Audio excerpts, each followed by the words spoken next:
Central Maine Motors Auto Group in Waterville, the dealer with no dog fees, where cars and trucks cost you less. Online at cmautogroup.com. Hammond Lumber Company, serving Maine and New Hampshire from 22 locations. Your building project partner. HammondLumber.com. Midstate Machine. Looking for a career? Check out the Machinist Development Program at midstateusa.com. 201 Service Skowhegan, Maine's trusted towing and recovery partner since 1984. Flagship Cinemas, consistent pricing, and a premium cinema experience. Whittemore & Sons, your Coyote tractor dealer. Sales and service by a family that cares.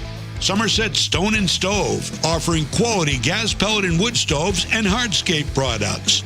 201 Tire Battery and Service, your tire and battery experts on the Augusta-Vassalboro line. Assistance Plus, providing home care, behavioral health, and developmental services. Together, we can make a difference. Manchester Motors, your Coyote tractor dealer. We dig dirt. Casella Waste, for your residential and commercial trash pickup. Computer Improvements in Skowhegan, from sales of computers and accessories to service. We're your go-to computer store. Heights Chevrolet, our family is here for your family. Connected Credit Union, building lifelong relationships. Get connected, stay connected. KVFCU, invested in you. Skowhegan Savings Bank, making our communities a better place to live and work. Skowhegan Tire Center, they beat any price. Route 201 Skowhegan.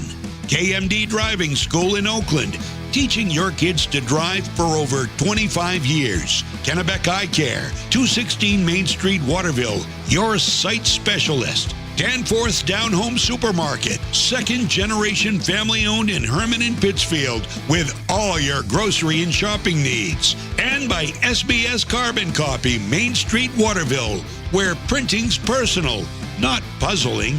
Now, let's go live to Mike Violet and AJ Knight.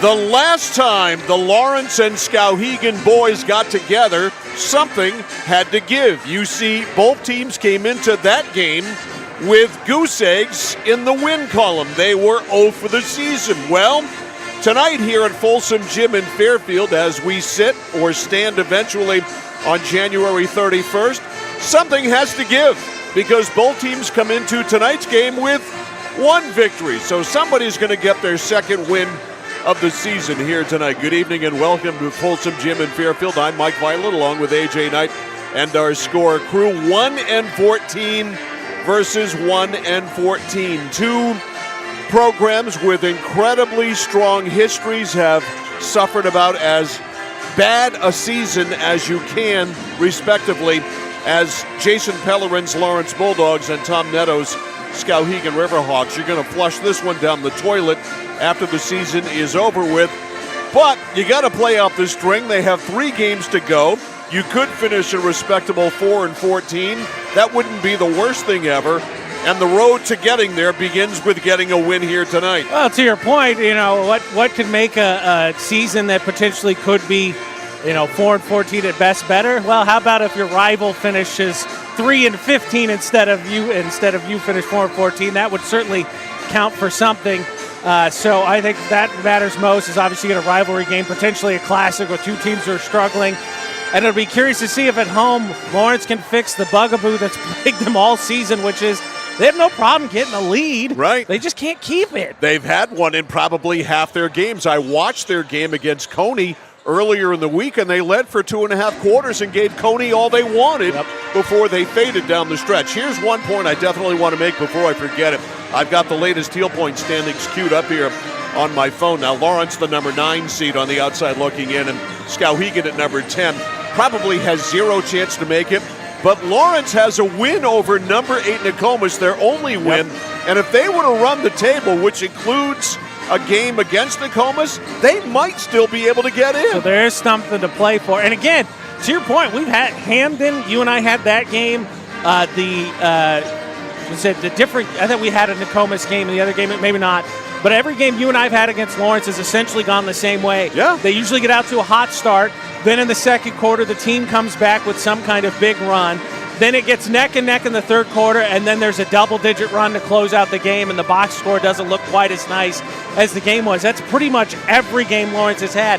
Heck, in the Skowhegan game, which you and I had in a doubleheader up in Skowhegan, Lawrence led by 12 at half, and they got just absolutely pummeled in the second half, and it doesn't even look like it's close. Yeah, they lost 63-55 eventually, and in the fourth quarter, they looked like they'd never played a game of basketball before. They were completely incompetent. Now, down the stretch, aside from this one tonight, they play Coney again. That's a tough one. And that's a tough one. That will be here at Folsom Gym. That's going to be on Wednesday night. We've got it, in fact, Wednesday night. And then they finish up at Messalonsky. That one ain't going to be easy. I think we have that one, too. We do. So if they were able to run the table, which would be a momentous accomplishment. There'd be some heel points there for sure. You deserve to get in the tournament for winning those two final games. We'll see if we bring the Bulldogs some luck, because I think we have all the games down this stretch, too. So on the other side of things, the Skowhegan Riverhawks, with their one win over the Lawrence Bulldogs, they too have been in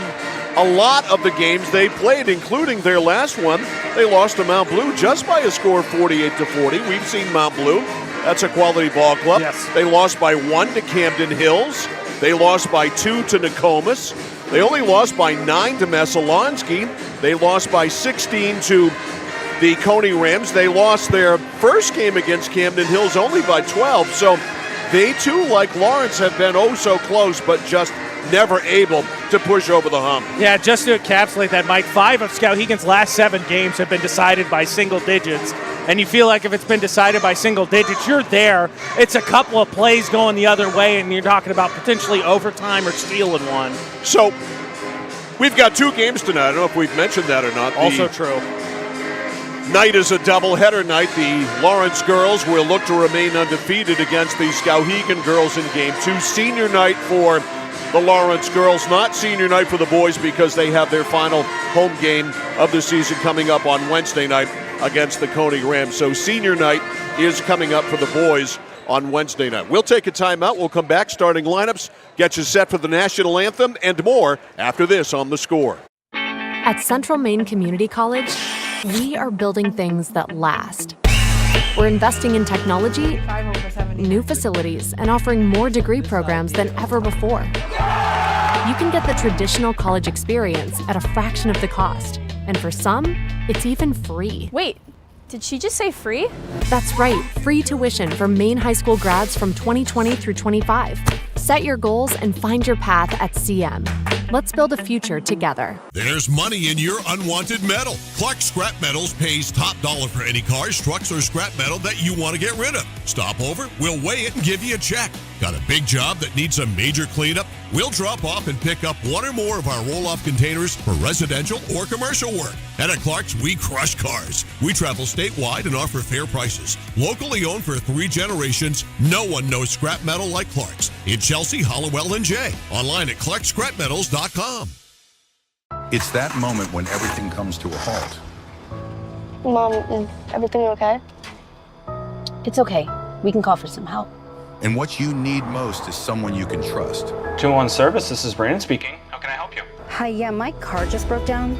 I think I need some help. At 201 Service, we know it's more than just about fixing what's broken. It's about being there when it matters most. Not to worry, ma'am. We have your location, and help is already on its way. Don't worry, honey. Help's on the way. Okay, Mom. Wherever you are, whatever the time, you can count on us to be there. Because in those uncertain moments, knowing you're not alone makes all the difference.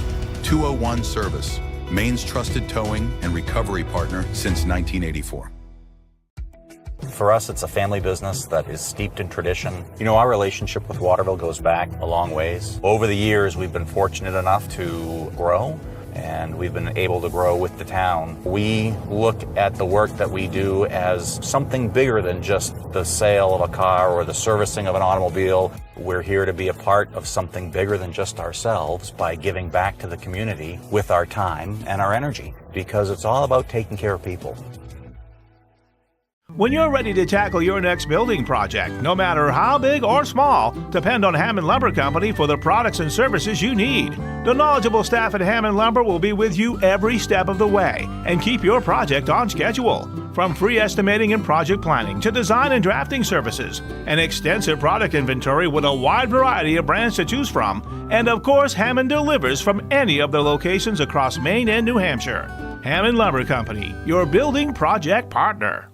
At Midstate Machine in Winslow, Maine, we manufacture complex components and large-scale turbines that power industries across aerospace, defense, and energy. We're hiring CNC machinists. And whether you're experienced or just starting out, we offer on-the-job training to help you build a rewarding career. Join our Safety First team, where your ideas are valued, and enjoy competitive pay with 2 weeks of paid time off starting on day one. Apply today at midstateusa.com, where your career powers the future. Mike Violet, AJ Knight, our score crew back here live just in time for the Lawrence Fight Song here at Folsom Gym in Fairfield. Starting a lineup for Tom Netto's 1 and 14 Skowhegan Riverhawks. They go 3 guards and 2 forwards up front. Trevor Austin, 5'10 junior. At one of those guards, Jack Fitzpatrick. Also 5'10 and a junior, their second guard, Aiden McGinty. Their third guard, he is 5'11 and a senior. Up front, you got the 6'1 Finn Donahue, a junior, and Jackson Height, the 6'3 senior, starting up front as well. So again, Austin, Fitzpatrick, McGinty, Heights, and Donahue for Tom Netto. For Jason Pellerin and the Lawrence Bulldogs, they will go this way. Trevor Pellerin, the coach's son, will start at the point. He is 5'10 and a junior. Also, for the Lawrence Bulldogs, Cole Curiam, the 6-foot senior, starts at their second guard position, and Preston Roy is their third guard up front. Preston Roy, by the way, 5'7 senior up front. Leighton Bradford, 5'11 senior. Braden Davidson, a 6'2 senior. So again, for Lawrence, it is Pellerin, Curian, Roy, Bradford, and Braden Davidson for the Lawrence Bulldogs. A timeout. We'll come back. Opening tip, game 1, Lawrence boys, Skowhegan boys. It's next, right here on The Score. Whether you're looking to buy, build, or refinance your home, at Skowhegan Savings, we make buying your home a personalized experience. Our team of local community bankers are available on your time to help you every step of the way, from pre-qualification to closing your loan. We have a variety of mortgage terms to fit your needs and a bi-weekly payment option that can save you time and money off your loan. We also won't sell your loan, so your loan stays local with us. Contact one of our community bankers or apply online at skowhegan.com to start your home buying journey today. It's like this every winter. When the temperature drops below 45, my palms sweat and I get really anxious. It's not your fault. You're suffering from seasonal winter driving disorder. 3 and 4 drivers suffer from SWUDs because they have all-season tires. They aren't designed for wintry weather. Luckily, there's a remedy. Take 4, call me in the morning. Visit NokianTires.com/remedy for the cure. Is this a prescription for tires? 201 Tire Battery and Service, Riverside Drive, Vassalboro. Hi, this is Mike Perkins from KMD Driving School. I've been instructing your children in driver's ed for years. We're accepting new students for the fall and winter classes. Let the professionals teach your children. Call 465-4835. Sign them up for KMD Driving School. New classes begin every 3 weeks. Call 465-4835, 465-4835, or visit us online at kmddrivingschool.com. The journey begins with us. KMD Driving School. At Danforth's Down Home Supermarket, they're proud to be a second-generation family-owned grocery store with locations in Hermon and Pittsfield. They focus on providing fresh produce, high-quality meats, delicious bakery items, and a well-stocked deli. Danforth's Down Home Supermarket cuts and grinds fresh meat daily, and they offer Maine lobsters year-round. They also bake fresh bread, pastries, and other sweet treats every single morning. For added convenience, online shopping is available at their Hermon location with contactless curbside pickup ready in as little as 2 hours. Come discover Danforth's Down Home Supermarket. Back live just in time for that. The opening tip, it's controlled by Lawrence. It is Cole Curian with the basketball, and we are underway. Curian goes over to Trevor Pellerin. Back to Curian, back up top. Loops a pass down low, unable to use it there. Preston Roy. Roy shoots, it's no good. The rebound is cleared by Skowhegan. And here come the Riverhawks. This is Aiden McGinty. McGinty over the timeline. Popping out Jackson Height. Height looks around, goes foul line left to Austin. Austin on the cut to Donahue. Donahue goes up, lost the ball on the way up. I'm not sure if that was a shot or he was going to pass it anyway. It ends up in the hands now of Trevor Pellerin. Pellerin on the drive there and losing it out of bounds off his foot was Leighton Bradford. And it will go to Skowhegan. We've got a loose shoelace. That's Donahue who went down. He might have blown a tire when he made that move at the offensive end last trip down. So Donahue is tied up, and we are set to go. Here's McGinty. McGinty over the timeline. Popping out again, Height. Height holds, swings it foul line left to Carter Neto. Neto had a terrific game that we were at the first time around, coming off the bench. He was our player of the game that night. Here's Austin to Height. Height foul line left now to McGinty. McGinty, little shake, little bake. Can't use it, goes back outside. Austin, the shot is on the way. It's good. And that is a 2 or a 3. It's a 2. So 2-zip Skowhegan. Riverhawks get the jump. Here's Kurian up top. Kurian tries to split a double team. He can't. Roy takes a 3. Doesn't make the 3. Rebound cleared by Neto. So Neto gets the start ahead of Fitzpatrick. Stopping, popping right side is Neto. Neto missed the shot. Rebound slapped up and down. Out of bounds there. Smart play. Knocking it out, McGinty off Preston Roy. And it will stay with Skowhegan at the offensive end. Neto to put it into play. 2-zip Riverhawks. Bouncer goes into Austin. Austin doubled. Austin kicks it back out to Height. Height behind the back, unable to use that. On the cut now, Austin stops, foul line pop, no good. Rebound cleared by Braden Davidson. Here comes Lawrence. Bulldogs looking to score for the first time. 2 minutes in, they are scoreless. Here is Bradford. Bradford foul line right. On the cut, Kurian. Kurian up, fakes. Height was there to take it away. Kicks it back outside to Pellerin, who was on fire from 3 against Coney earlier in the week. Hands it off to Bradford. Bradford backs it out. Bradford, left wing 3 is short. Just grabbed the front rim. Rebound pops out to Neto. So 1 and done for Lawrence. Here's Neto. Neto almost lost it on the weave. It's McGinty. He did lose it. Here's Kurian. Kurian all the way under, up, off the glass, and in. We're tied at 2. 2-2. 5:20 to go in the first. Glad you're with us tonight on The Score. It's a double dip from Folsom Gym in Fairfield. The boys, then the girls. Scheduled to start around 7:30. Height shovels back up top to McGinty. Takes a 3. No good. It was too long. Rebound over the back foul here on Finn Donahue. For Lawrence, the question is going to be, well, I guess which Lawrence do you get? Because we've seen rock fight Lawrence where Kurian doesn't really score, but they're able to keep it low scoring, and we've seen them score points where Kurian scores like half of them, but they just don't have a second score to go along with them. Here's Pellerin on the bounce pass right side to Bradford. Bradford down under the basket to Davidson. Davidson drops it off. Nice pass to Pellerin. Trevor lays it in. Beautiful half-court offense there. Run to perfection by Lawrence. Bulldogs 4, Skowhegan 2. Outside McGinty. McGinty wanted to go to Height. Instead, he goes to the right to Austin. Austin curls in, baseline to Donahue. Donahue doesn't shoot much. Height goes in, hooks it off to Donahue. Looked like a travel there. Now back to Austin. Austin misses. Rebound is cleared by Bradford. Bradford tied up, but he got it away to Davidson. Now to Pellerin. Trevor Pellerin cruises up the right. Fakes left, goes right. Shut off there by Donahue. To Bradford, back outside Davidson. Davidson angles it off in the corner to Preston Roy. Roy to Kurian. Cole for 3, left wing, no. Rebound weak side, cleared by Neto. Carter Neto over the timeline. Stops. Goes foul line right to McGinty. Aiden McGinty cruises in, stops, lost it outside to Height. Jackson foul line. Jackson in trouble. Gets it back outside. The long one from distance there by Carter Neto is no good. The rebound to Kurian. Kurian cross court to Pellerin. 4-2 Lawrence. Here's Roy. Roy to the foul line. Shut off there to Kurian. Kurian baseline under the basket. Pellerin rejected by Donahue. It's picked up. The shot is up and no good by Leighton Bradford. And the rebound, we've got a whistle and a foul called on Lawrence. Big block there by Finn Donahue. Yeah, it looked like it was going to be another easy backdoor there to Pellerin. All right, coming in, Jack Fitzpatrick. Coming out for Skowhegan, Trevor Austin. First substitution. That substitution of the night. Skowhegan with the ball down 4-2. We're also about to see Dawson Moore and Keegan Littlefield for Lawrence off their bench. Outside, it's McGinty. McGinty to Donahue. Donahue shovels it off to Fitzpatrick. Jack to the baseline. Lobs it back outside. This is going to be a backcourt. It's stolen by Pellerin.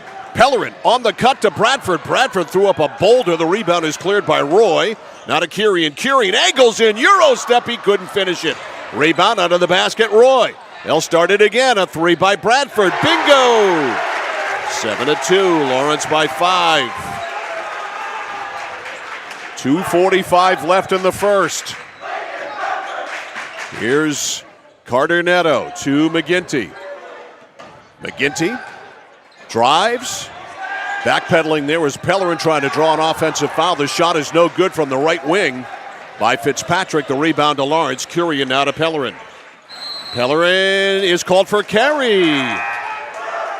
And Tom Neto wants a 30-second timeout with 2:26 to go here in the first. As called by Troy Scott, and more on the Goose here in a second. Tonight's game presented to you by Central Maine Community College, more than just a community college with over 40 academic degrees and certificates to choose from, and one of the lowest tuition rates in New England. Just go to cmcc.edu. Your future starts now at CMCC.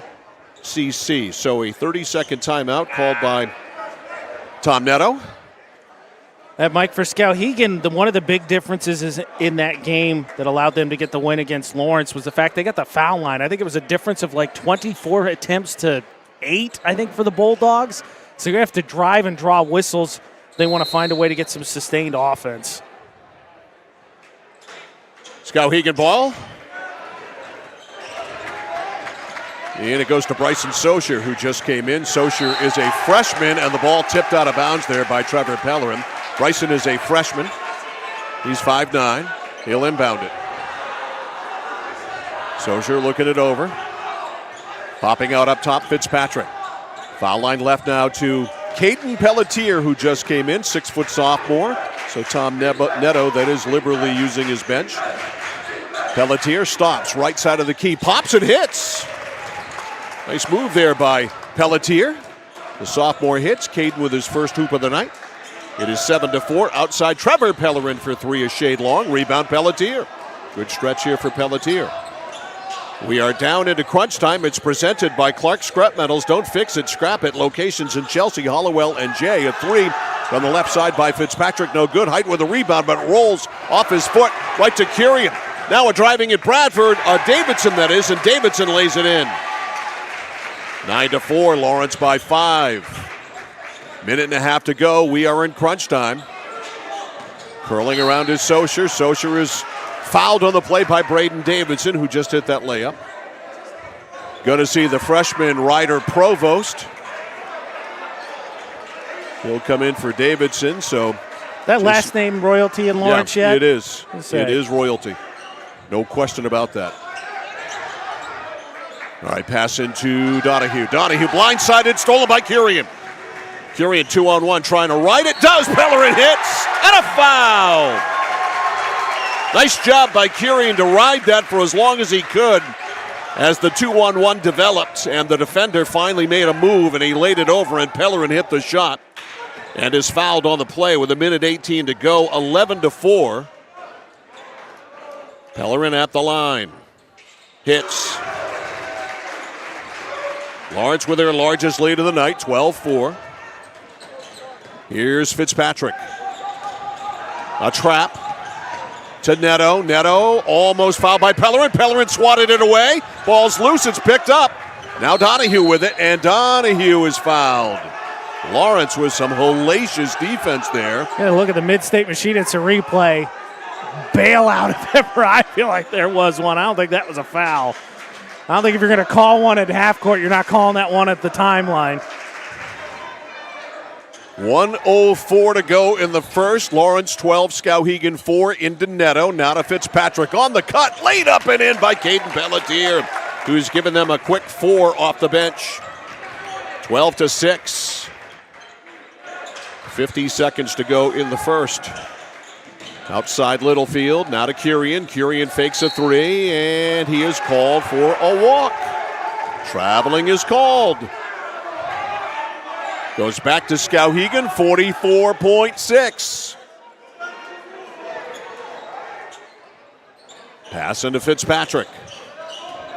Guarded by Pellerin. Over the timeline, a trap coming. He sees it. Goes off to Saucier. Crowd wanted double dribble. Down to Donahue. Donahue tried to go up with it. He muscles it up. It doesn't go, but Finn's going to the line. So Finn Donahue, good position down there on the block, and he draws a foul with 30.3. The foul is called on Ryder Provost. That was pretty much just pure desire to get that one up. Free throw is good, 12-7. Skowhegan has cut it to 5. One more for Donahue. Got them both. 12-8. 30 seconds to go. Lawrence, I assume, will wait. Here's Pellerin. All kinds of stacks at the foul line to Kurian. Kurian reverses, back up top now to Littlefield. Littlefield holds, now Pellerin pops out with 15. Pellerin to the left to Kurian. That's where they want it. Kurian with a stack, a double stack. Works around it, stops, backs up. No shot there, though. Outside to Moore with 4. Moore goes in, loses his footing, and draws a foul on Carter Neto. No shots. It'll be a possession foul. And Lawrence will have 2.3. Plenty of time to catch and shoot. I would say not a terrible take foul there because obviously no shots. The pass out deep. It goes to Moore. Moore launches. It'll count if it goes. It's an air ball. That's it for the first quarter. One done in Fairfield, a 4-point Lawrence lead. The score, Bulldogs 12, Skowhegan 8. You're watching and listening to high school basketball on The Score. Whittemore & Sons, your Coyote tractor dealer. Dependable sales and service for over 50 years. We are located on the Waterville Road in Skowhegan. Sales and service by a family who cares. At High Chevrolet at Skowhegan, our family is here for your family. And our family has been providing affordable, reliable transportation to families in central and western Maine for 113 years. You don't have that kind of longevity in the car business without building strong, trusting relationships with customers from one generation to the next. Whether you're looking for a new or pre-owned, financing or special incentives, your shopping experience is always stress-free at Haight Chevy. Haight Chevrolet on Madison Avenue as you turn into Skowhegan. You'll also find the Haight family of dealerships in Madison and Farmington. Our first quarter breakdowns brought to you by 201 Service in Skowhegan, Maine's trusted towing and recovery partner since 1984. 12-8. Lawrence outscoring the Skowhegan Riverhawks here in the first quarter. They had at one time a 12-4 lead. The final 4 scored by Skowhegan. First quarter breakdown brought to you by 201 Service in Skowhegan. With it on the left side, it is Pelletier, and he threw it away. Pelletier, who was a nice spark off the bench in his minutes in the first quarter. First thing he does in the second, throw it away. So it's Lawrence's ball. Here's Cole Kurian. Already 12-8. The 6th Skowhegan turnover. Can't do much of that. Right corner, now they work it around to Bradford. Bradford for 3, no good. Rebound, back up, and no good by Littlefield. On the weak side, Provost was fouled. And Ryder's going to the line. So the freshman will go to the line and shoot 2. We have 3 officials tonight. Getting ready to come back in for Skowhegan, Trevor Austin. See, now that take foul by Neto looms large because now he just picked up his second. It's not as big a deal at the end of the first as long as you don't pick up the second immediately after. Provost front rimmed the first free throw. One more for Ryder. Second one is better. Rattles in. 13-8. Lawrence by 5. Here's McGinty. McGinty trapped. Loops it over on the right side to Saucier. Baseline on the block there. Haight tried to feed the cutter. And it hit a body. Now it's tipped. McGinty tipped it. And Saucier is fouled there on the play by Keegan Littlefield. So some button. Who's got the button here? I think a right idea by Kurian. He just short-armed it. So it will be a Skowhegan ball in the backcourt. Aiden McGinty. Or excuse me, it'll be Pelletier putting it into play to McGinty. Here's McGinty over the timeline, picked up by Kyrian. Height, high post, dribbles away from it. On the cut there, that ball is tipped, stolen by Provost. Ryder loops it over to Kyrian. Good play by the kid. Kyrian over on the right to Bradford. Bradford still has his dribble. Works on Pelletier, now to Kyrian. Kyrian for three, no, up to Provost. Lefty by Ryder is good. Kid looked awful smooth there for a freshman, 15-8.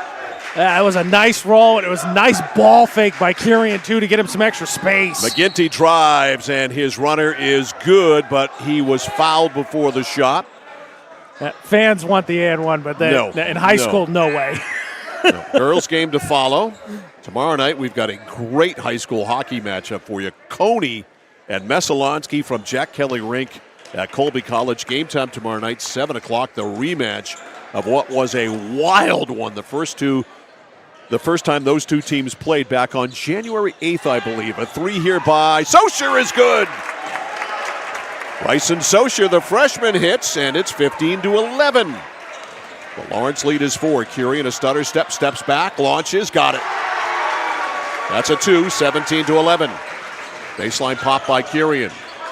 McGinty drives, Euro step, up, no. Rebound cleared by Provost. Provost some quality minutes, and he can get up and down the court, too.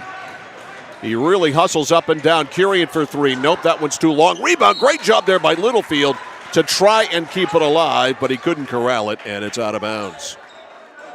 Boy, I like what I'm seeing from Ryder Provost here in this first half. He's given them some offense and some defense. Well, we've seen, I think, as the season's gone on, Coach Pellin's gotten more and more comfortable. Austin in trouble, stolen by Roy. Ahead to Kyrian on the cut. Bradford laid it up and in. Almost goaltending, but it was not. 19-11, some jailhouse defense by Lawrence. Here's McGinty. The turnovers continue to pile up. There's possibly another one. A lot of contact, and we've got a held ball. It's going to go to Lawrence. Trevor Pellerin getting ready to come back in. He'll come in for Keegan Littlefield. Jason Pellerin getting some quality minutes from his bench.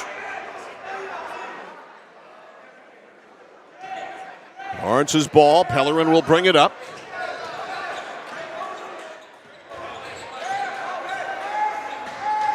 Pellerin stops, pass deflected, and it's corralled there by Trevor Austin. One Trevor stole it from another. Lawrence steals it back, though. Trevor Pellerin with it on the right to Kyrian. Kyrian a stutter step up on McGinty, and it's blocked by McGinty, and he spears it. Great defense there by Aiden McGinty to Donahue. Now back to McGinty. Excellent sequence there by McGinty. Some big-time plays. Here's McGinty. Whips it over on the left to Trevor Austin. Austin stops, he pops, and he's fouled by Trevor Pellerin. 2 shots. 4:50 to go in the first half.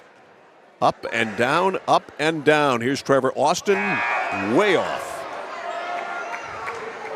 Yeah, thus far, Skowhegan, 10 turnovers. Yeah, that's not good, but when you're 1-14, that kind of happens. Second one by Austin, no good. Rebound is cleared there by Dawson Moore. Here's Trevor Pellerin. Pellerin up top, on the right to Moore. On the cut to Kyrian. Kyrian, tricky dribble, traveled. A little bit ahead of himself there. And Jack Fitzpatrick coming back in for Skowhegan. Trevor Austin is out. That's a second travel for Kyrian. This gym is full. That is an understatement. All right, pass goes into Jack Fitzpatrick. Up over the timeline. Fitzpatrick got it by Kyrian. Now to McGinty, foul line left. He's eyeing it. Doesn't try it. Pass, and it was touched by no one. A throwaway there. Another turnover. And they continue to pile up for Skowhegan. Pelletier comes in, Height comes out. 4:22 left in the first half. 19-11. Lawrence here with their largest lead. They've had an 8-point lead twice. Here's Pellerin. On the weave it goes to Bradford. Bradford on the cut to Provost. Provost missed the shot, follows his own miss, and then it's ripped away from him there. Good job to get down by Finn Donahue, and a timeout is called by Tom Netto. Full one, we'll take it 4:05 to go in the first half. The score, Lawrence 19, Skowhegan 11. You're watching and listening to high school basketball on The Score. Casella Waste. You see their trucks everywhere all the time. That's because they're out taking care of customers like you. Roll-off dumpsters, they've got them 15 to 50 yards. And they're in your neighborhood picking up the trash so you don't have to worry about it. Weekly, bi-weekly, or monthly from 2 to 10 yards. Casella Waste will also deliver portable toilets when and where you need them. And they offer septic services. Call to learn more about Casella Waste. 872-8257. 872-8257 for Casella Waste.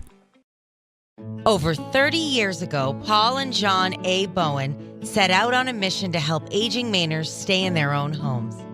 Assistance Plus grew from their passion, dedication, and integrity where clients come first.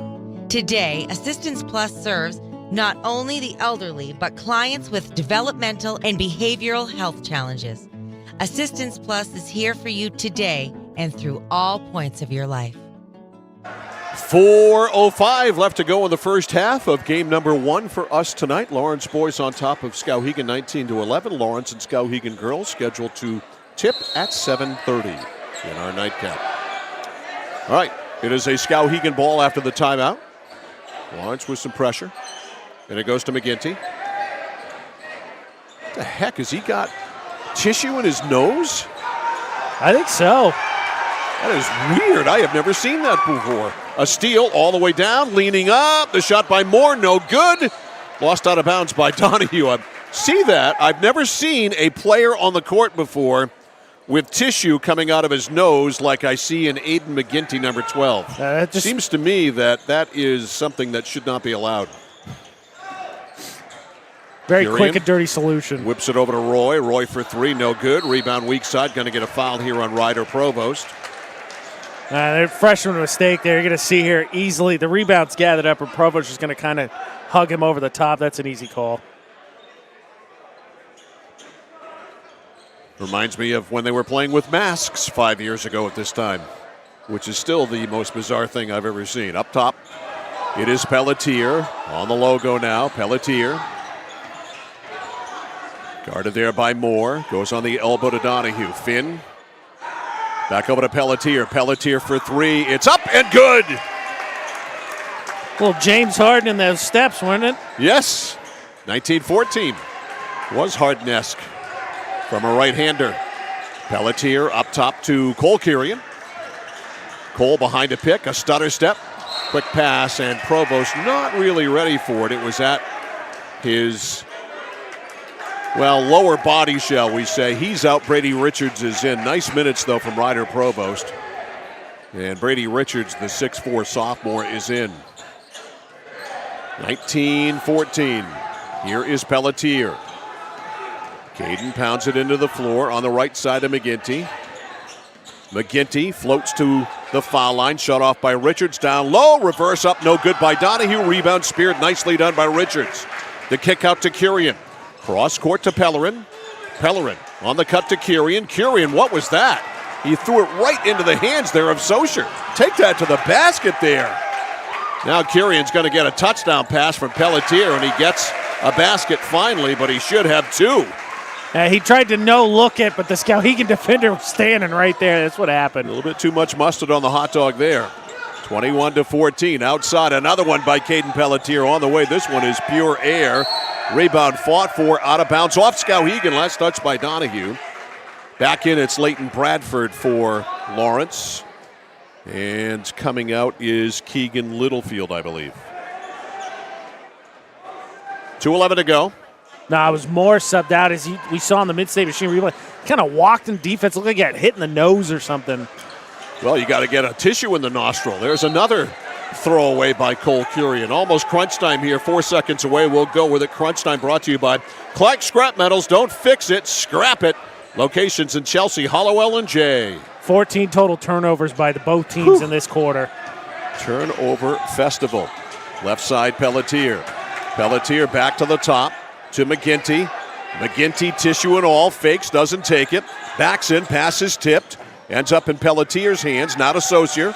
Saucier backs in, foul line, kicks it over right side. Open three, Fitzpatrick, no. Rebound, Saucier. The kid goes in. A jump ball is called. Lawrence is going to get it. Good work, though, by Bryson Saucier. Coming out of nowhere to get that offensive rebound. 1:38 to go. Jackson Heights coming back in for the Riverhawks next whistle. Here's Pellerin over the timeline. Pellerin, go to Bradford. Bradford on the sideline, guarded by Pelletier. Pass low, handled by Pellerin. Pellerin looking it over. Pellerin to the foul line to Richards. Brady goes in, shut off, back outside Curian. Back to Richards. Richards has his spot up over Donahue, and Donahue really bodied him off there, and Brady had a hard time getting a shot off. I don't think that was blocked. He just didn't have a good...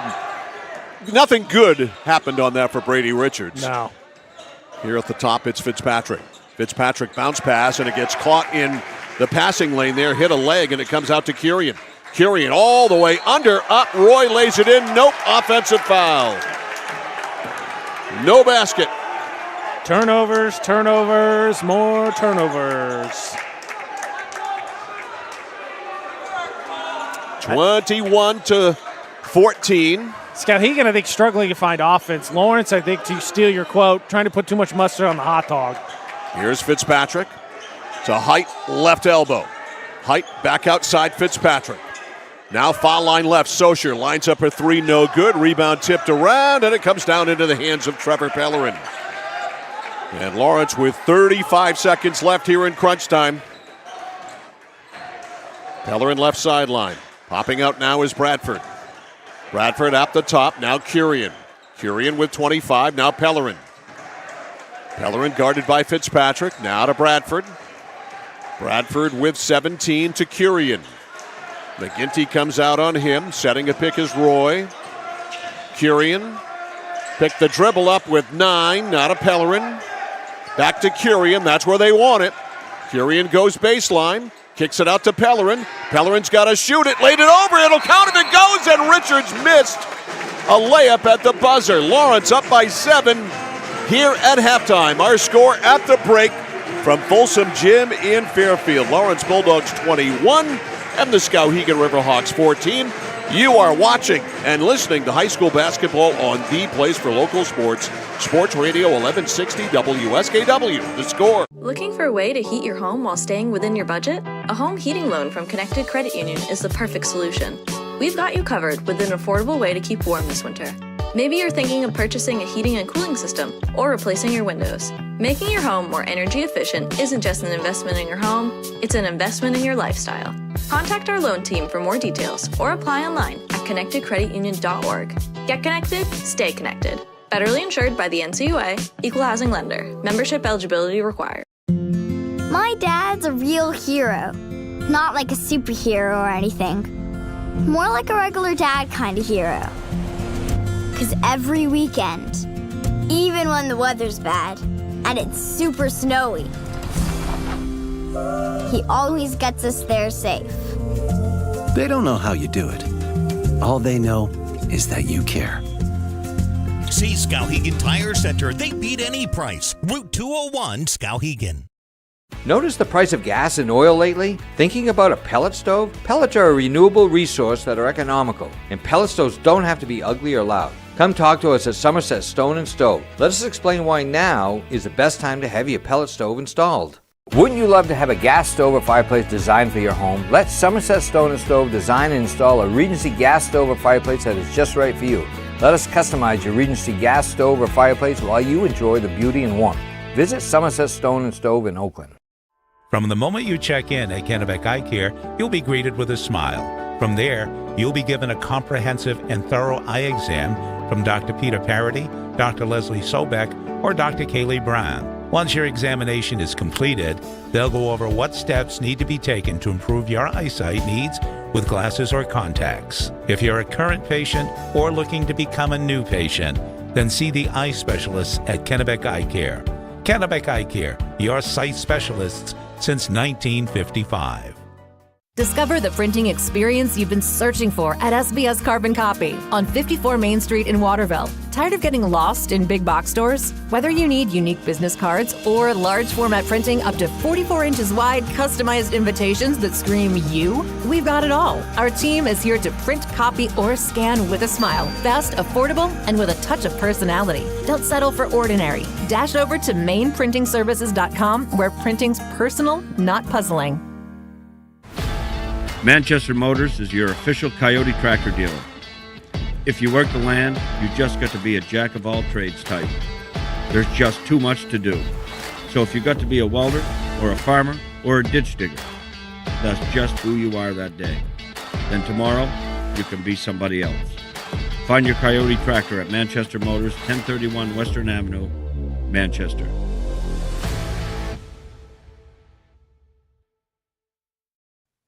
At Central Maine Community College, we are building things that last. We're investing in technology, new facilities, and offering more degree programs than ever before. You can get the traditional college experience at a fraction of the cost, and for some, it's even free. Wait, did she just say free? That's right, free tuition for Maine high school grads from 2020 through 25. Set your goals and find your path at CM. Let's build a future together. Along with AJ Knight, Logan Cameron, and Ashley Knight, I'm Mike Violet back here live at halftime at Folsom Gym in Fairfield. It is 21-14. The Lawrence boys on top of Skowhegan here at the half. It's time for our second quarter breakdown brought to you by 201 Service in Skowhegan, Maine's trusted towing and recovery partner since 1984. It was 12-8 Lawrence at the end of one. Bulldogs outscored Skowhegan 9-6, another low-scoring quarter. 9-6 in the second in favor of Lawrence to get to their 21-14 lead, but I believe, AJ, if memory serves me correctly, the turnover numbers you gave me supersede the amount of points, at least for one team anyway. Yeah, ironically, actually, turnovers were, so 9-6 was the scoring for Lawrence. Turnovers were 9-7 Skowhegan. Wow. So, yes.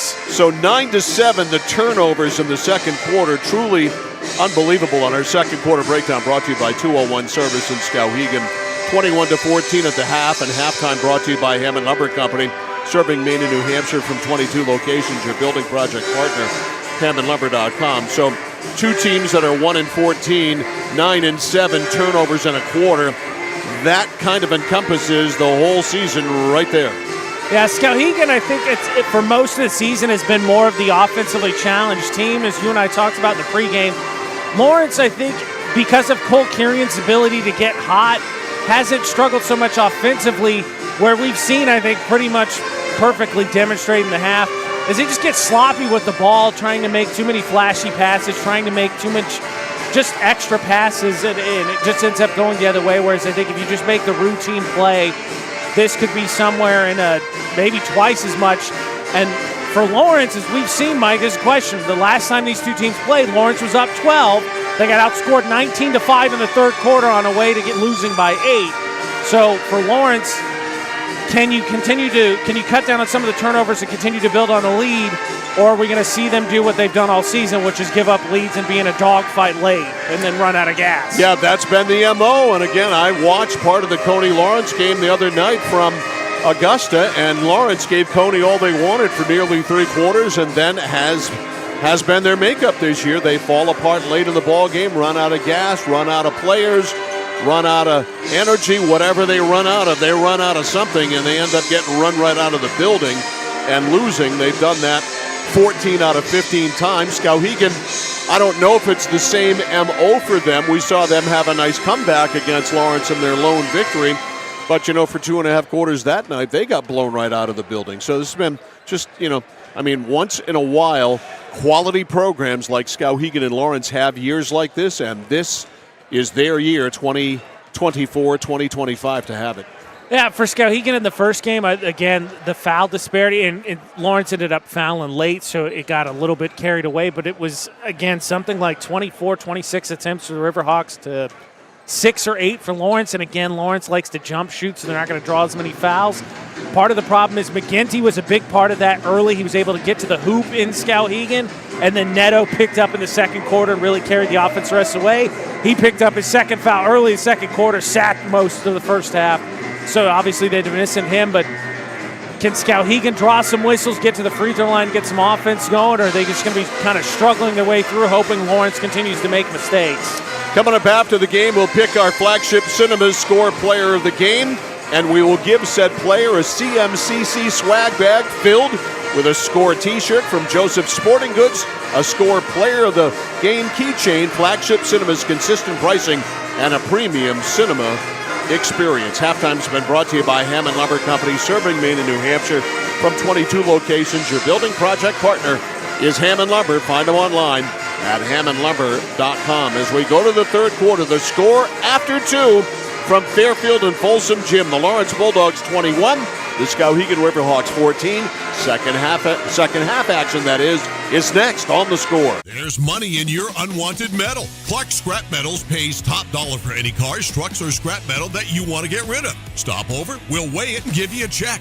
Got a big job that needs a major cleanup? We'll drop off and pick up one or more of our roll-off containers for residential or commercial work. And at Clark's, we crush cars. We travel statewide and offer fair prices. Locally owned for 3 generations, no one knows scrap metal like Clark's. In Chelsea, Hollowell, and Jay. Online at ClarkScrapMetals.com. It's that moment when everything comes to a halt.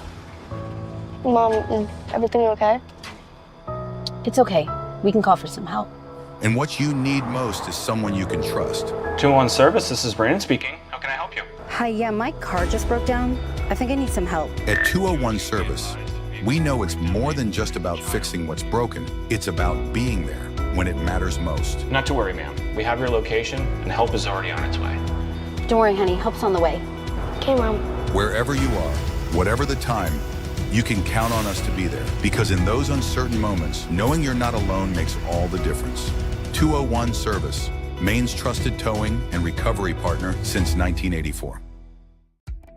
For us, it's a family business that is steeped in tradition. You know, our relationship with Waterville goes back a long ways. Over the years, we've been fortunate enough to grow, and we've been able to grow with the town. We look at the work that we do as something bigger than just the sale of a car or the servicing of an automobile. We're here to be a part of something bigger than just ourselves by giving back to the community with our time and our energy, because it's all about taking care of people. Excuse me. Mike Violet, AJ Knight back here live at Folsom Gym in Fairfield, ready to go here in the second half almost. Skowhegan hasn't broken huddle yet. Lawrence Bulldogs on top, 24-14. Bulldogs 21-14, excuse me. Lawrence Bulldogs in the second half. Same starters, Curian, Roy, Bradford, Pellerin, and Davidson. For Jason Pellerin, again, 21-14. Just a couple quick numbers for you from half, Mike. Leading scorer for Lawrence is Curian. He's got 6. For Skowhegan, it's Caden Pelletier. He's got 7. 14 first-half turnovers for the Riverhawks. 10 for the Bulldogs, and Lawrence out-rebounded Skowhegan 13-11 in the first half. 24 first half, 25? 24. 24 first-half turnovers combined. Here's Neto, who after he started, we didn't see him much. Yeah, picked up that second foul early and sat in the second quarter. Neto over foul line left to McGinty. McGinty no tissue out of the nose here to start the third. Donahue outside. Laid it over to Austin. Now to Height. Height powers in, shut off there on a triple team. Hooks a shot up, doesn't get the roll. The rebound cleared by Davidson. Davidson now to Bradford. Now to Curian. Curian launches a 3 just short. Rebound cleared by Austin. Austin to McGinty. With this Lawrence lineup, you'd like to see Height use some of his size here down low to create something offensively. It's a bunch of guards for Lawrence. Yeah, they don't really put him down there. He's down there now, but he's not going to stay there long. You got him moving around. A 3 by Neto, no good. Rebound run down. Donahue tries to knock it out of bounds, and he might have. Nope, he did not. It did not go off Curian. So it will go to Lawrence. Tom Neto begs to differ, as you can clearly see. Tough to see from that angle, but that ref was pretty quick to tell him absolutely not. Curian didn't act like it went off him. He had a chance to save it. Curian over to Pellerin. Pellerin to the top. A pick there from Davidson to Curian. Curian angles in. Baseline left side, Roy for 3. Nope, short. Rebound. Off the rim there is taken by Finn Donahue. McGinty walks it up. Aiden McGinty, a 5'11 senior, to Donahue. Donahue over to McGinty. McGinty drives, goes in. They let him go basically, and he laid it in. There was a lane there. He found it, 21-16. It's a 5-point Lawrence lead. Here's Curian to Bradford. Foul line left. Now up top to Davidson. Davidson to the elbow. Over foul line left to Bradford. Back outside, Pellerin. Pellerin holds. Now to Davidson. Height. Not 5 feet off him. To Roy. Roy. Now to Bradford. 21-16. Lawrence by 5. Popping out Curian. Curian backs it out. Hands it off to Bradford. Bradford stops at the top. Goes to Pellerin. Pellerin has to quickly come to the ball or Neto would have stolen it. Pellerin looking for an opening. Has it. Goes in. Can't hit the shot. Rebound by Donahue. Donahue outlet to Neto. Neto pocket pick there by Preston Roy. One man to beat. Nice fake, and he lays it up and blows the shot. Out of the shoot, McGinty. Slowed down by Pellerin. Knocked him down, and Pellerin draws the offensive foul. See what the mid-state machine is. Mid-state machine replay never lies. I think there's enough there, but I think he also could award a Golden Globe if you wanted to. Okay. So a little of both? Little of both. All right. That's fair. So I can't be too upset with the call. Here's Bradford. 21-16. It's a 5-point Lawrence lead. Curian stops, doesn't take it. Hands it off to Roy. Now to Pellerin. Picked there by Roy. Pellerin rolls around it. Has another opening. This time he lays it in. He didn't blow that one. 23-16. Good explosiveness there by Trevor Pellerin. McGinty. Skowhegan with the ball, trailing by 7. Goes foul line left to Trevor Austin. Austin goes in, changes hands, left-handed runner, no good. Rebound boxed around. Coming away with it, Pellerin. Bullet pass ahead, and a layup for Curian. That's a marvelous pass. 25-16. Lawrence by 9, their largest lead of the game. Here's Neto. Carter hands it off to Austin. Now to Height. Height takes the 3 on the way. Got it! Jackson Height, a 3-ball. That's like finding a $20 bill on the street if you're Skowhegan. Here's Pellerin again. Wild shot. Count it and one. I think that was the basketball equivalent of the Mike Violet saying of hockey, when you're shooting, you're dangerous. In any sport, whether it's you're swinging, you're dangerous in baseball, whatever, sometimes it goes in. They give him the hoop and the harm. And Pellerin, 2 straight layups. The degree of difficulty on the second one a little bit higher. And the foul called there on Neto, who's got 3. That's a big deal, too. And he's on the bench. And Pellerin hits the free throw. 28-19. Lawrence back by 9. Here's Socher.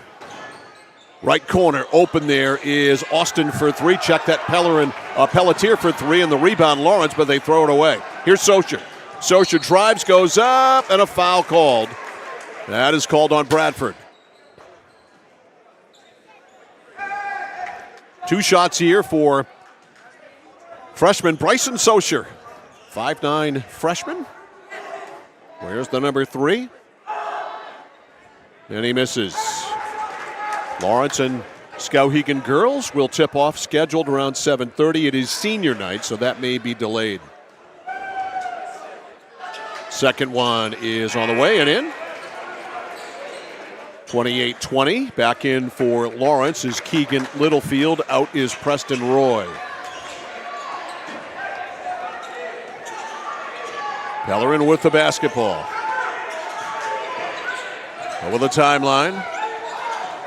Oh, all alone under the basket was Davidson. Davidson looked, and I don't know who he was trying to fake out. There wasn't anybody within 5 feet of him. I think he was just surprised he was that open. 30-20. It was a ghost. The lead is 10, largest lead of the game.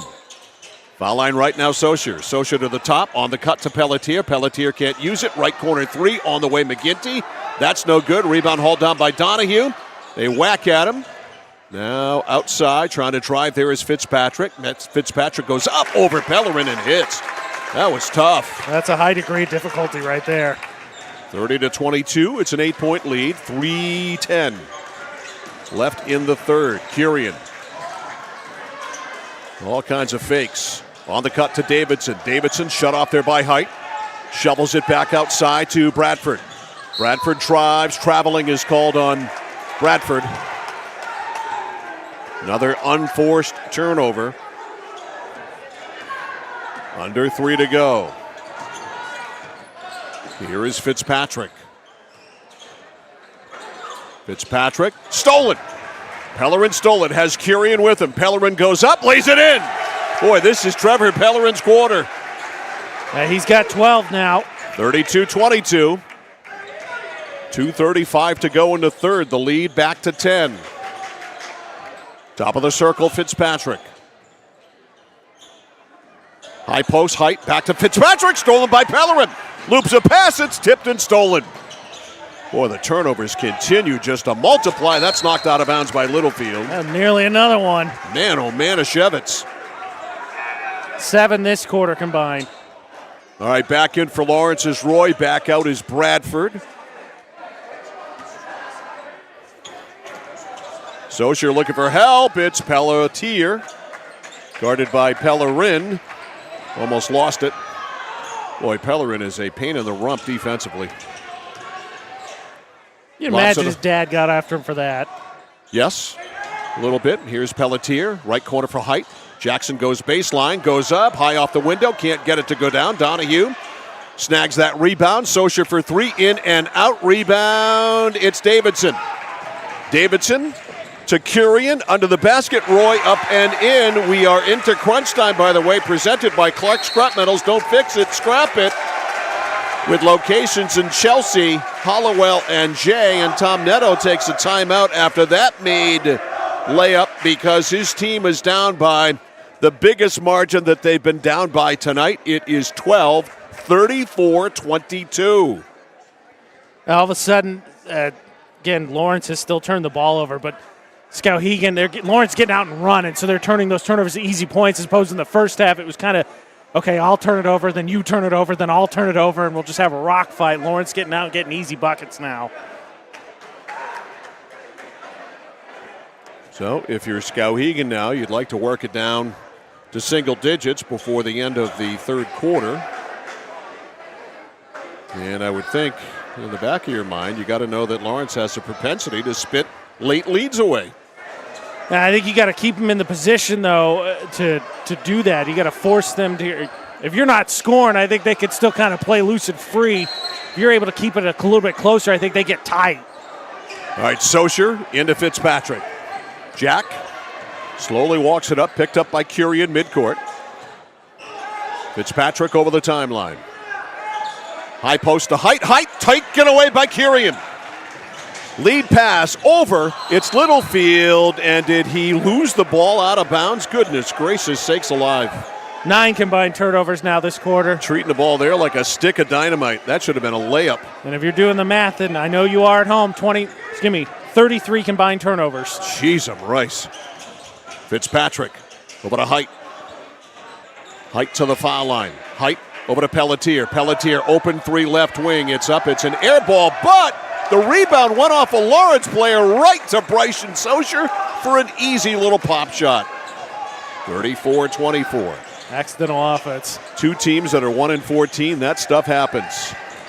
Over it goes to Littlefield. Littlefield stops, fires a line drive from the foul line. No good as Braden Davidson working really hard on the offensive end. I think is going to get called for the foul. He is. Ryder Provost is going to come in for Lawrence. He gave them good minutes in the first half. McGinty back in and Austin back in for Skowhegan. Let's say we got to see there on the Mid-State Machine. It's a replay, Mike. He was getting boxed. Jackson Height did a great job boxing him out, and that's why Davidson ended up fighting over that. That's what the foul call was. All right, here in crunch time, 54 seconds left. Passing to McGinty. McGinty, 34-24. Skowhegan down 10. The pass loop to Saucier. Saucier up, missed the shot. Rebound boxed around, comes down to Roy. See if Lawrence hangs on to it. Pelletier looks at his old man. or Pellerin, that is, looks at his old man. That's me. That's me right there. That's all me. Littlefield to Kurian. Kurian a no-look to Ryder Provost. Provost does a great job to save it. No look. Oh, Provost can't make the shot. A lot of no-looks there and a lot of no-makes either. Here's Pelletier. Pelletier inside. How many steps did he take? Austin up and in. There was Austin had somebody behind him wide open too. Kurian with 5. Kurian, it'll count if it goes. It is way off. He took it sooner than he had to. That one will not count if it goes. And Lawrence leads by 8. You almost want to cover your ears if you're a Lawrence fan when I say that. The score at the end of 3. Lawrence 34, Skowhegan 26. Fasten your seatbelts. The fourth quarter coming up after this on The Score. When you're ready to tackle your next building project, no matter how big or small, depend on Hammond Lumber Company for the products and services you need. The knowledgeable staff at Hammond Lumber will be with you every step of the way and keep your project on schedule. From free estimating and project planning to design and drafting services, an extensive product inventory with a wide variety of brands to choose from, and of course, Hammond delivers from any of the locations across Maine and New Hampshire. Hammond Lumber Company, your building project partner. Third quarter breakdown brought to you by 201 Service in Skowhegan, Maine's trusted towing and recovery partner since 1984. It was 21-14 Lawrence at halftime. Lawrence outscored Skowhegan 13-12 in the fourth quarter. The lead goes from 7 to 8. It's 34-26 as we go to the fourth. Our third quarter breakdown brought to you by 201 Service in Skowhegan. Let's see if Lawrence can hold a lead. They gotta stop turning the ball over. My God, they do it at record-breaking levels, don't they? Yes. And Skowhegan's no better. Here's Provost. Provost to Kurian. Kurian in the corner to Roy. Back up top to Pellerin on the drive. Littlefield. Littlefield goes up, missed the shot. He got fouled on the play, and he's going to the line.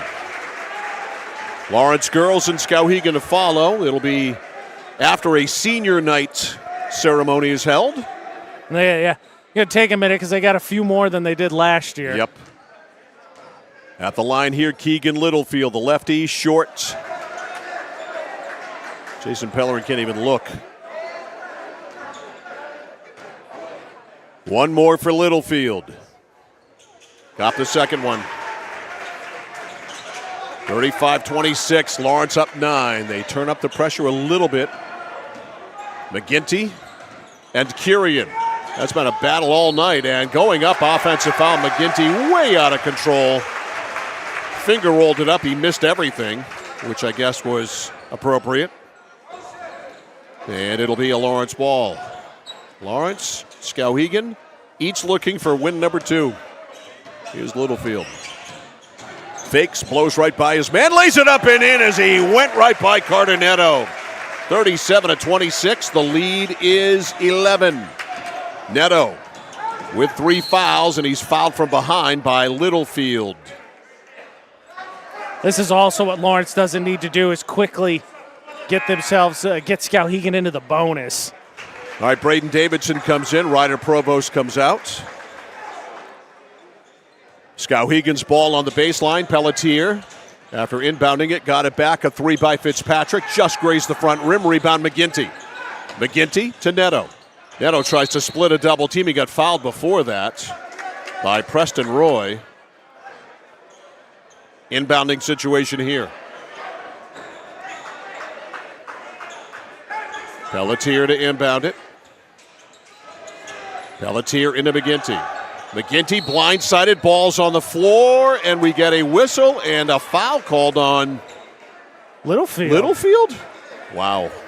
Okay. I don't know how you call that. It's a loose ball. Out of bounds is at best. That's Littlefield's 4th. So he's out, and Leighton Bradford back in.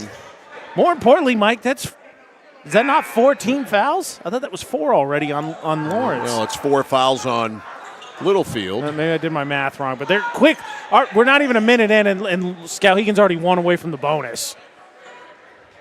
All right, Pelletier to put it into play.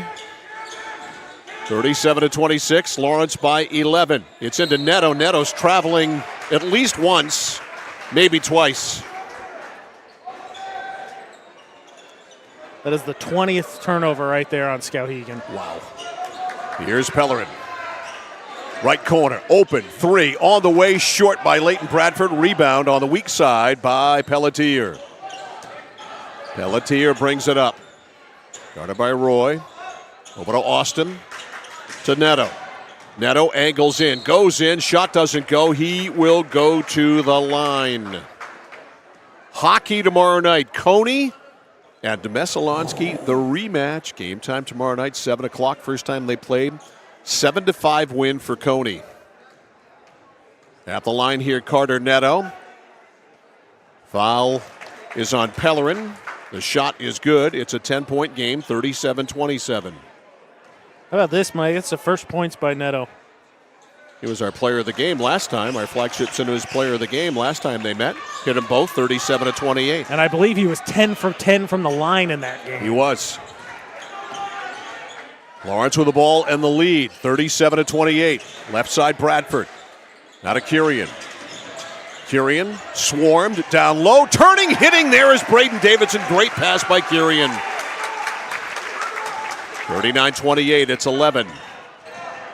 Largest lead has been 12. Here's Neto. Neto, foul line left, right in his face there, Roy. On the pop out now, it goes to Austin.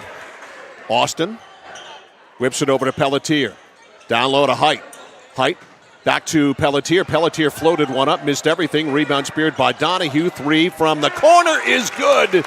That's Carter Neto. Just saving it for the 39-31. Just saving it for the fourth quarter, apparently. Sure. Kirian over to Roy. To Davidson. To Kirian. Kirian circles to the top. Fires a 3. Nope. Rebound Pelletier. Pelletier brings it up. Guarded by Roy.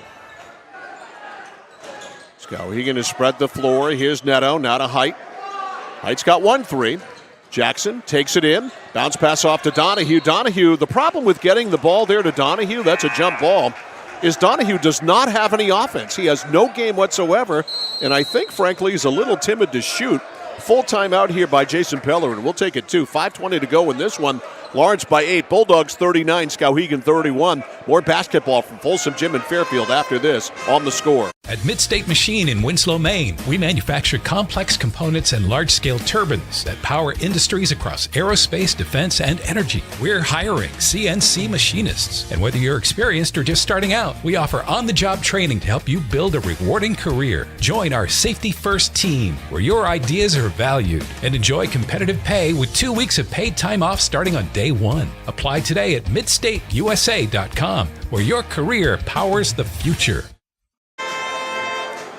Mike Violet, AJ Knights, and our Score crew back here at a jam-packed Folsom Gym on a Friday night on the last day of January, and we got an 8-point ball game here, 39-31. Lawrence has led since it was 4-2. Skowhegan scored the first hoop of the game. Lawrence tied it, hit the next hoop, and they've led ever since. All right, it's a Skowhegan ball under their own basket. Caden Pelletier to put it into play. Pelletier tried to throw it into Height, and Height had cuts, and Pellerin jumped up and almost caught that, and then almost knocked it out of bounds off Pelletier. And it goes to Height. Height on the baseline, laid it off, and then it's stolen here by Braden Davidson. You knew eventually Lawrence was going to steal that. Davidson back outside, a 3 by Bradford, no good. I don't know why Lawrence is in such a hurry to shoot. We've got an 8-point lead. Take some time off that clock, and there's Neto going to work, and he drives and lays it in.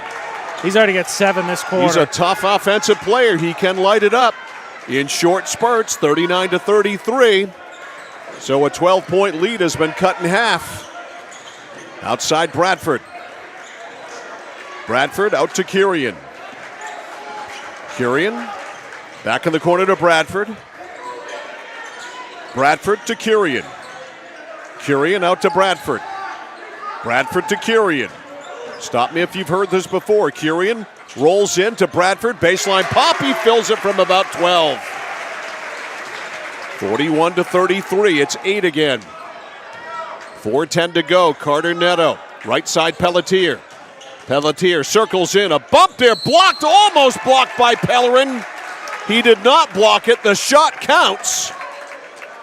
A lot of bumping there by Caden Pelletier. And he draws the foul there on Pellerin. That is the 5th foul, by the way, on Lawrence. So in the bonus here is Skowhegan. 41-35. It stays that. The free throw no good. And what do we got here? A foul on Skowhegan? Yes. The foul was on Finn Donahue. That is the 3rd team foul. One more is all Skowhegan has to give. 4 minutes to go. Lawrence by 6. Pellerin to Bradford. Bradford down low to Davidson. Davidson muscles it up. Height blocked a shot. Can't come away with it though. Pellerin does. Over the defense to Roy. Roy now to Kirian. Kirian reverses to the right side to Bradford. Bradford to the foul line. Wide open left corner. Roy 3-ball. Yes! 44-35. It's back to 9. 3.5 to go in regulation. Neto. Pelletier. Pelletier, and that is a block called there on Trevor Pellerin. That is shots. Well, if you're going to do that, you'd better get the call when you're over the limit. I think it's the right call. That's his 4th. So at the line here is Caden Pelletier. The foul was on Trevor Pellerin. Shot is good. 44-36. Keegan Littlefield coming in for Lawrence. Pellerin with the 4 fouls is going to have to sit, and that hurts. That's 2 starters out with 4 fouls for Lawrence. Pelletier's second shot, no good. Rebound boxed around, comes down to Kirian. And I don't know what his hurry is. And I don't know what that was other than a turnover. What is the hurry if you're Cole Kirian? Would you explain that to me? That's what I was going to say, and moving the other way. With Roy hitting that corner 3, if you're Skowhegan, of course you're not happy Roy made that, but you're okay with Lawrence continuing to play this pace. Yeah. Pelletier, 44-36. Down low, pass looking for Donahue. It's out of bounds off Skowhegan. And Skowhegan's no better in that department, although they do have to play fast. They're more careful with the ball. Lead pass Roy. Roy to Littlefield. Littlefield over to Bradford. Bradford up top now to Roy. Roy to Davidson. Davidson is fouled. There's going to be a reach on height there.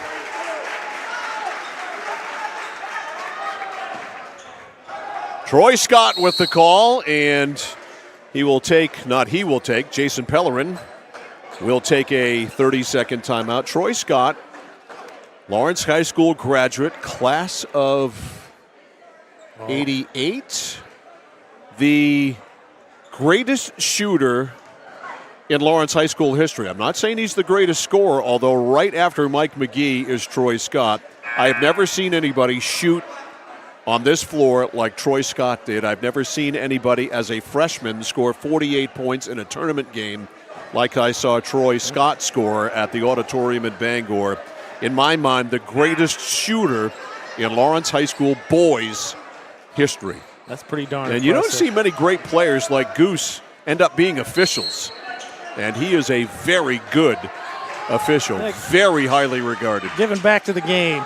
All right, pass over to Littlefield after the timeout by Pellerin. Littlefield over to Roy, back to Littlefield. 2:40 to go. Lawrence with the ball. They lead by 8. Now there's an opening. Littlefield takes it up. He got blocked there by Socher. Great play by the kid. And the ball went out of bounds off Lawrence. Boy, Bryson Socher with a big boy play there for a freshman. That's humongous. Yeah, but he just kind of stood around, too, while the ball was still alive. So Lawrence again turns it over. Kirian almost stole the inbounds pass. 2:31 to go.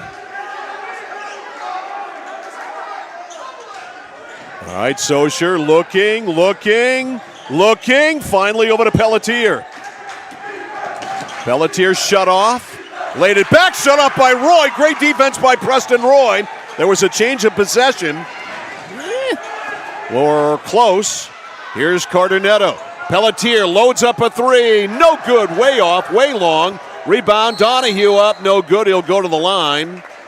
We're close enough for crunch time to tell you that it's crunch time. And it's brought to you by Clark Scrap Metals. Don't fix it. Scrap it. Locations in Chelsea, Hollowell, and Jay. Clark's Scrap Metals. Add Braden Davidson to the Lawrence Bulldogs list of players with 4 fouls. The brigade of players with 4. The shot is good by Donahue. 44-37. A rock fight. What else between these two teams? All right, Pellerin back in with his 4 fouls.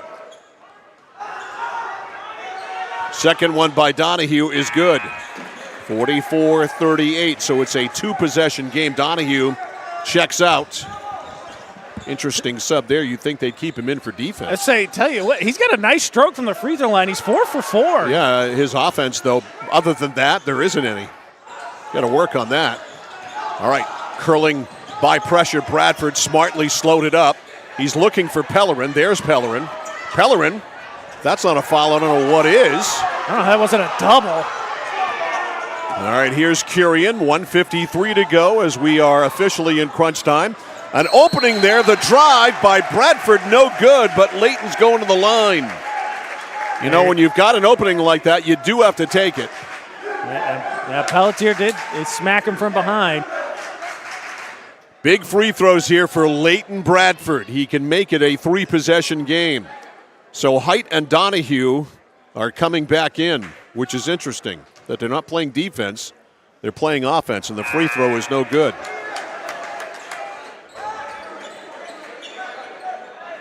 All right, so they will go to the inside spot to rebound.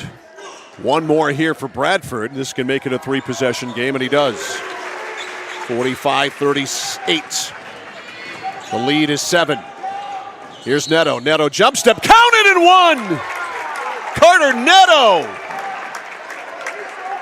makes it 45-40. Whew. You're just waiting for the fourth quarter, Mike. That's all.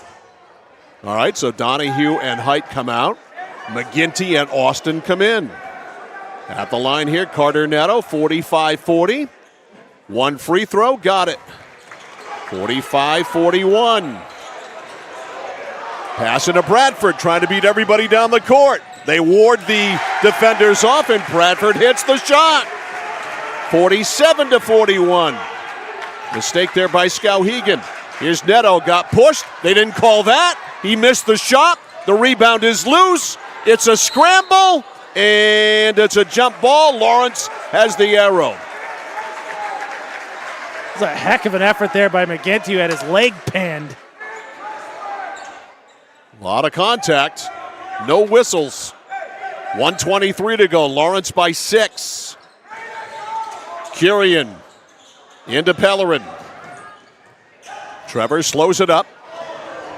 Beats his man on the dribble. Goes to Kurian. You do not need to shoot if you are Lawrence. 1:10 to go.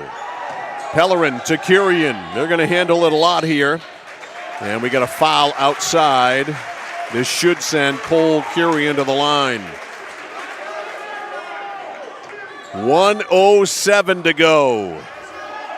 47-41. Kurian can make it a 3-possession game. Dips, shoots, missed. I say again, we haven't seen Lawrence shoot a ton of free throws this year because they've been a jump shooting team. They just don't draw a ton of fouls. So I honestly can't tell you who I think's a good free throw shooter or not for the Bulldogs. Kurian with one more, again with an opportunity to make it a 3-possession game. And he does. 48-41. Timeout is called by Tom Neto. 1:07 left in regulation. Let's reset things here for you. 1:07 to go. Lawrence 48, Skowhegan 41. The possession arrow belongs to Skowhegan. Both teams are in the penalty. We will have free throws on any foul the rest of the way. By the way, tonight's game is brought to you by the Central Maine Motors Auto Group in Waterville. the dealer with no dock fees, where cars and trucks always cost you less. Find them online at cmautogroup.com. Let's say that jump ball felt like the backbreaker for Skowhegan. It was 6 points. You had the ball. Neto short-armed it. You were looking at potentially being down just 4 and really putting the pressure on Lawrence. Instead, it goes the other way, and you got to play the foul game. That being said, Neto scored in 4 seconds, got an and one. So, all right, here is Pelletier. Caden Pelletier drives on Pellerin. Pellerin's gone. Trevor has fouled out of the game, and at the line is Caden Pelletier. I don't like that call. You better get a lot of wrist or arm if you're going to make that call. Yeah, he got a lot of ball. I think Pelletier was a lot of out of control. Oh, I think he bailed Pelletier out big time. I'm with you. Shot is good. 48-42. Back in Austin. Back in McGinty. Out Finn Donahue. Out is Jackson Height. One more for Pelletier. Got it. 48-43. 59.7. Curian back to Bradford. Back over to Curian, and fouled on the play is Bradford. He'll go to the line. Yeah, clobbered in the nose, too. Tissue's going to be coming out of his nose, do you think? Well, McGinty's the one that clobbered him. He gave us some good advice about it. That had to just be like, actually, yeah, I think so. So McGinty started the tissue in the nose trend, and apparently Leighton Bradford's going to continue it. He wants to shoot the shots first.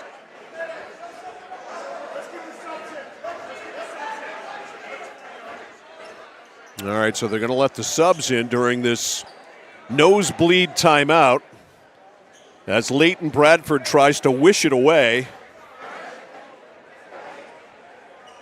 And there's the gauze. All right, so our second player of the night with gauze or tissues coming out of his nose is Leighton Bradford, who's going to play hurt after McGinty did in the first half. He got clocked. All right, Bradford with 2 important free throws, and he hits. Gauze-aided free throws, 49-43. Bradford's now got 6 in this quarter. Second one is good, 50-43. It's a 3-possession game. Ball rolled up to Pelletier. Pelletier a stutter step, trying to go on Roy, forgot the ball. Roy dives for it. Roy's called for a foul on the floor. Jason Pellerin can't believe it. What's the foul there? I mean, I guess Roy got I just don't know how you pick Roy out of that. I got to be honest. I don't know how you just pick Roy out of that. At the line, Caden Pelletier. 48.8. Hang on. He hits. By the way, this is going to be Pelletier's. That was 6. This will be his 7th free throw attempt this quarter. He's 4 for 6 currently. Second one is good. 50-45, and Tom Neto takes a timeout. Yeah, we're going basically 5-second increments here, trading buckets. This is a full. We'll take one, too. 48.8 seconds left in regulation. It's Lawrence 50, Skowhegan 45. You're watching and listening to high school basketball on The Score. Whether you're looking to buy, build, or refinance your home, at Skowhegan Savings, we make buying your home a personalized experience. Our team of local community bankers are available on your time to help you every step of the way, from pre-qualification to closing your loan. We have a variety of mortgage terms to fit your needs and a biweekly payment option that can save you time and money off your loan. We also won't sell your loan, so your loan stays local with us. Contact one of our community bankers or apply online at skowhegan.com to start your home buying journey today. Mike Violet, AJ Knight, I'm just writing down our latest factoid statistic. Through the first 3 quarters, we had 10 free throws combined. Combined. We have 20 combined here in the fourth. This quarter. That's amazing. That is nuts. So 20 with 48.8 seconds pending, and very likely more to come. Yeah, more to come. I mean, that is just nuts. Yeah, because through 3 quarters, Lawrence was 3 for 5, and Skowhegan was 3 for 6. So 11. I did my math wrong. So 11 through 3 11 quarters. free throws through But 20 in the fourth. All right. Kurian's going to inbound it. He can walk or run the baseline. Pass goes into Keegan Littlefield, and Littlefield is immediately fouled. We told you there'd be more free throws. What gives first? Lawrence missing some, and so Skowhegan can play the 2-game, or Skowhegan to start jacking threes? Well, these two free throws will tell us here. First one's good, 51-45. You get it to a 3-possession game, I think you've got to take a 3 if you're Skowhegan. Lawrence will not contest the rebound. Second one is on the way, and it's good. 52-45, 47.7. Running it up is Neto. Neto to the left. Neto hands it off to Socher. Socher right side. Pelletier for 3. On the way, no good. Weak side rebound. Neto can't run it down. It'll go to Lawrence. Neto almost joined the band over there. It was close. All right, the subbing continues. McGinty and Fitzpatrick in for Donahue and Height. Pass in, and immediately fouled is Bradford. So they will traipse back down to the foul line. So I think if you hit 2 here, it's about it's game. a 3-possession game. Yeah. By that I mean 3 threes. Yes. That's pretty much all she wrote. I agree with that assessment. At the line here, Leighton Bradford hits. He just hit. He absolutely drained that one. How about this, Mike? Bradford, bloody nose and all, has 7 points this quarter. 6 points this quarter, excuse me. He's been big. Second one is no good. Couldn't stand the praise. Outlet pass to Neto. Neto drives, lost the ball. That's got to be a travel. It is. Nice try. He made the shot. He did. All right, they're going to hustle McGinty in. A for effort. I can't understand why Coach Neto is coaching, bringing McGinty in for defense rather than having him in for offense. Switching is the only thing I can guess for defense. But Pass I'm back with to you. Kurian. Kurian's fouled by Pelletier. They're just going to keep on doing it. I mean, I got you at some point. You get a Skowhegan. Lawrence gets it to 9 here, or 10, obviously, but 9. I got to think you're Skowhegan. You had your shot. Oh, if he hits them both, if you're Lawrence, just let him score. Free throw is good. 54-45.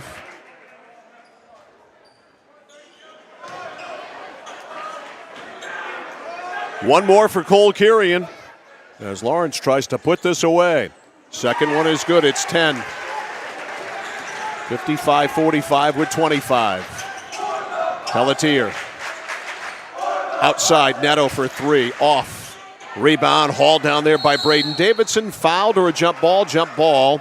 It'll stay with Skowhegan with 15.3. Height to Pelletier. To the top to Saucier. Foul line left. It goes in the corner now to Fitzpatrick. A 3 no good. A rebound hauled down by Lawrence and fouled on the play Braden Davidson. And I think this one can be put into the win column for the Lawrence Bulldogs. What you said. Skowhegan had chances. They just couldn't find any buckets. They're looking for threes, like you said, and they only made 2 all game. And one was way back in the, excuse me, I'm looking at the wrong team. Only 2? 3, excuse me, 3. Free throw's good. 56-45. 57-45. Neto stops, fires a 3, way off, out of bounds, and hometown score, let it go. And it's all over. And the Lawrence Bulldogs do not fold down the stretch and in the second half. They have the lead virtually wire to wire. Final score in this one, the Lawrence Bulldogs 57 and the Skowhegan Riverhawks 45. Our post-game show, all the final numbers, our flagship cinema score player of the game, All coming up next after this on The Score. It's like this every winter. When the temperature drops below 45, my palms sweat and I get really anxious. It's not your fault. You're suffering from seasonal winter driving disorder. 3 and 4 drivers suffer from SWUDs because they have all-season tires. They aren't designed for wintry weather. Luckily, there's a remedy. Take 4, call me in the morning. Visit NokianTires.com/remedy for the cure. Is this a prescription for tires? 201 Tire Battery and Service, Riverside Drive, Vassalboro. Hi, this is Mike Perkins from KMD Driving School. I've been instructing your children in driver's ed for years. We're accepting new students for the fall and winter classes. Let the professionals teach your children. Call 465-4835. Sign them up for KMD Driving School. New classes begin every 3 weeks. Call 465-4835, 465-4835, or visit us online at kmddrivingschool.com. The journey begins with us. KMD Driving School. At Danforth's Down Home Supermarket, they're proud to be a second-generation family-owned grocery store with locations in Hermon and Pittsfield. They focus on providing fresh produce, high-quality meats, delicious bakery items, and a well-stocked deli. Danforth's Down Home Supermarket cuts and grinds fresh meat daily, and they offer Maine lobsters year-round. They also bake fresh bread, pastries, and other sweet treats every single morning. For added convenience, online shopping is available at their Hermon location with contactless curbside pickup ready in as little as 2 hours. Come discover Danforth's Down Home Supermarket. Whittemore & Sons, your Coyote tractor dealer. Dependable sales and service for over 50 years. We are located on the Waterville Road in Skowhegan. Sales and service by a family who cares. At Haidt Chevrolet in Skowhegan, our family is here for your family. And our family has been providing affordable, reliable transportation to families in central and western Maine for 113 years. You don't have that kind of longevity in the car business without building strong, trusting relationships with customers from one generation to the next. Whether you're looking for a new or pre-owned, financing, or special incentives, your shopping experience is always stress-free at Haidt Chevy. Haidt Chevrolet on Madison Avenue as you turn into Skowhegan. You'll also find the Haidt family of dealerships in Madison and Farmington.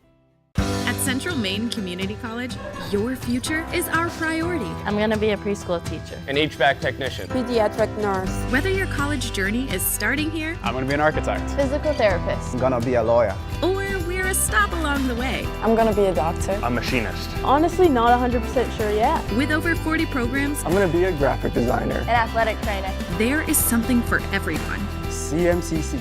Your future starts here.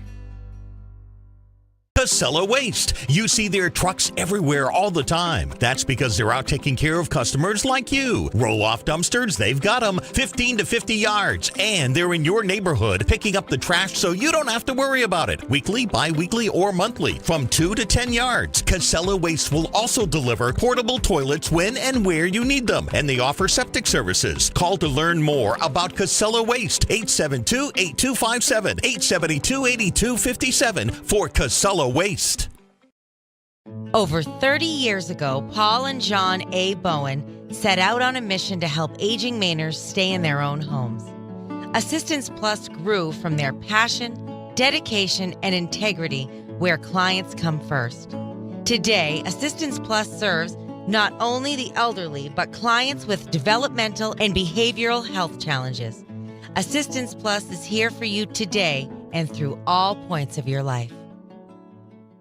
Looking for a way to heat your home while staying within your budget? A home heating loan from Connected Credit Union is the perfect solution.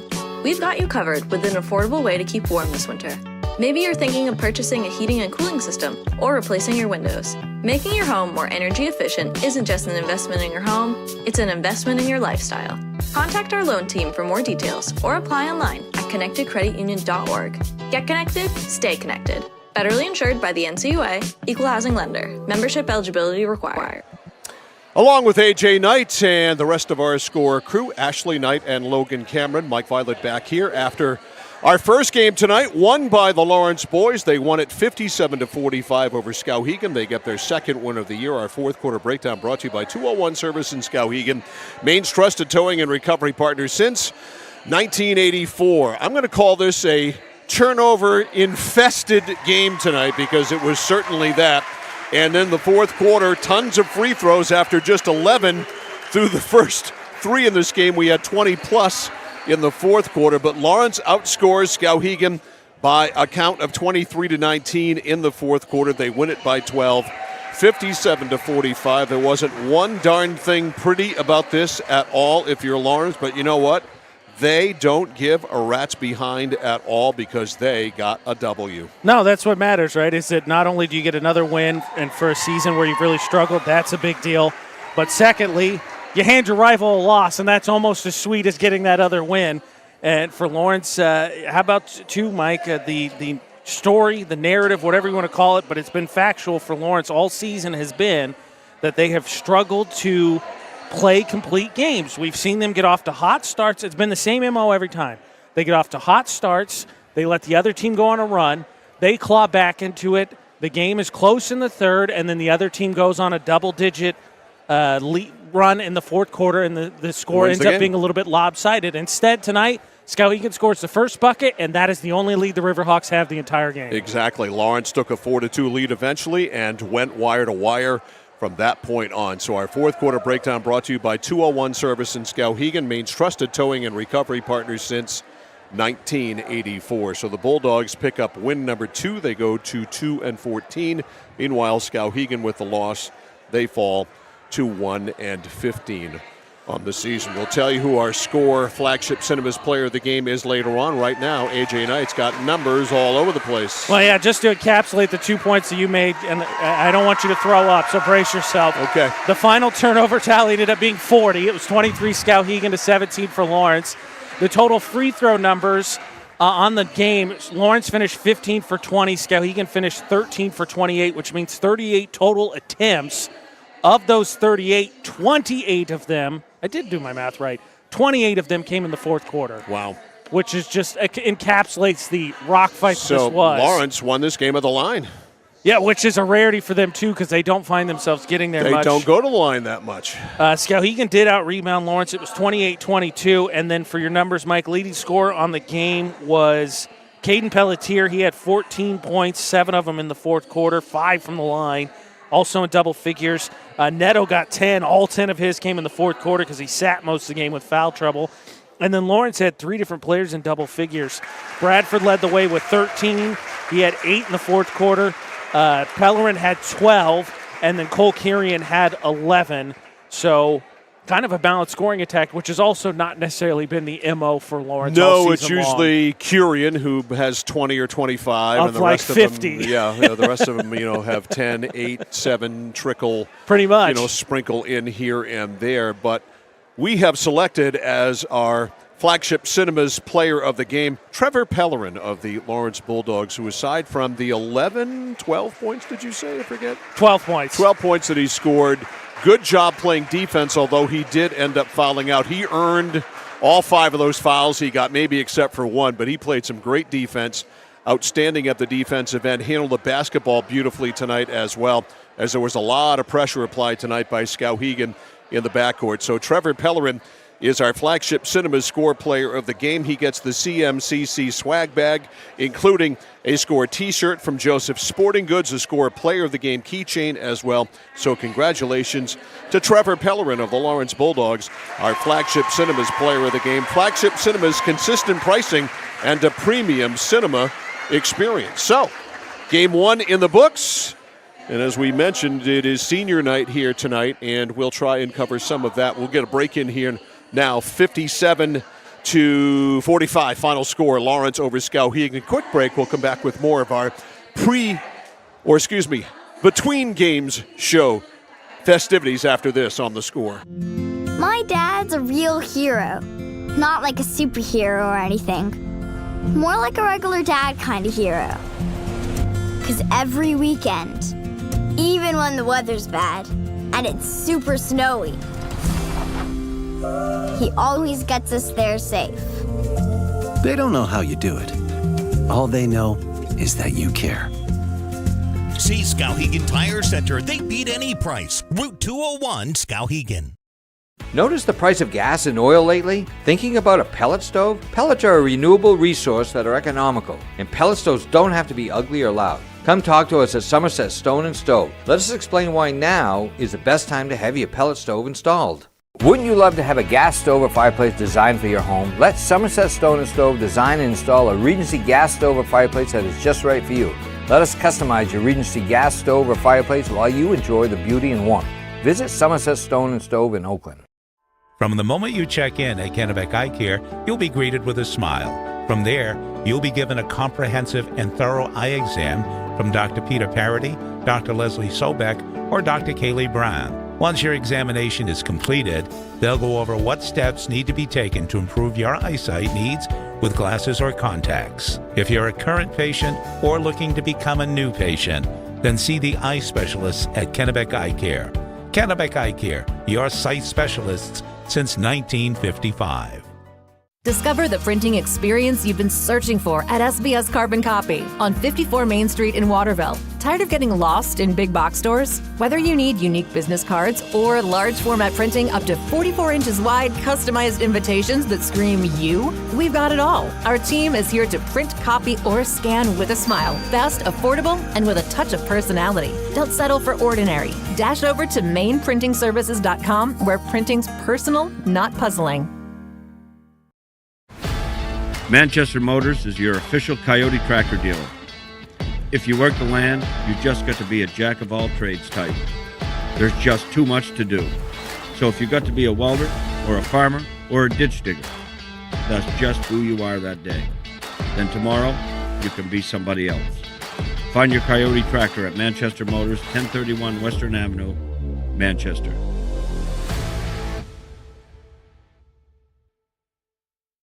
At Central Maine Community College, we are building things that last.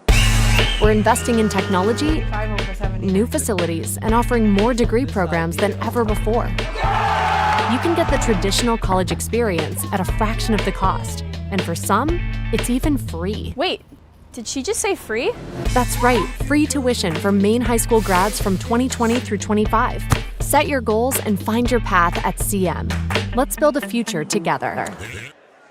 As we mentioned, it's senior night here for the Lawrence girls, their final regular season or final game period here for the seniors at Folsom Gym in Fairfield. You're looking live at Nadia Morrison and her family. Nadia, the 6-foot senior, one of 4 seniors on this team. We've already seen Ella Minahan and family out there taking pictures. And I believe they started with Taylor Pellerin.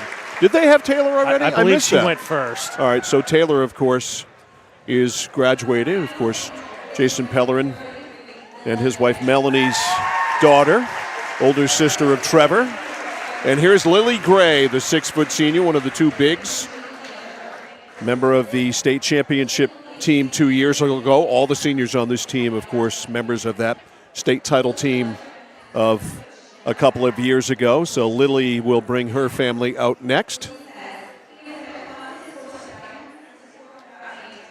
And that will finish off the 4 seniors. Next year, when they have this night, it'll be Maddie Provost and Peyton Cole and Ashley Shores and Natalie Pelletier and Casey Ross, the seniors on the team. And certainly it'll be as emotional a night as this is. It's always obviously filled with a tremendous amount of emotion, but I think in the case of these seniors who played on the state championship team of a few years ago, there is a certain connection with them, with each other, with them to the school, with them to the fans, I think, of Lawrence High School, as we see the immediate family of Lily Gray get together.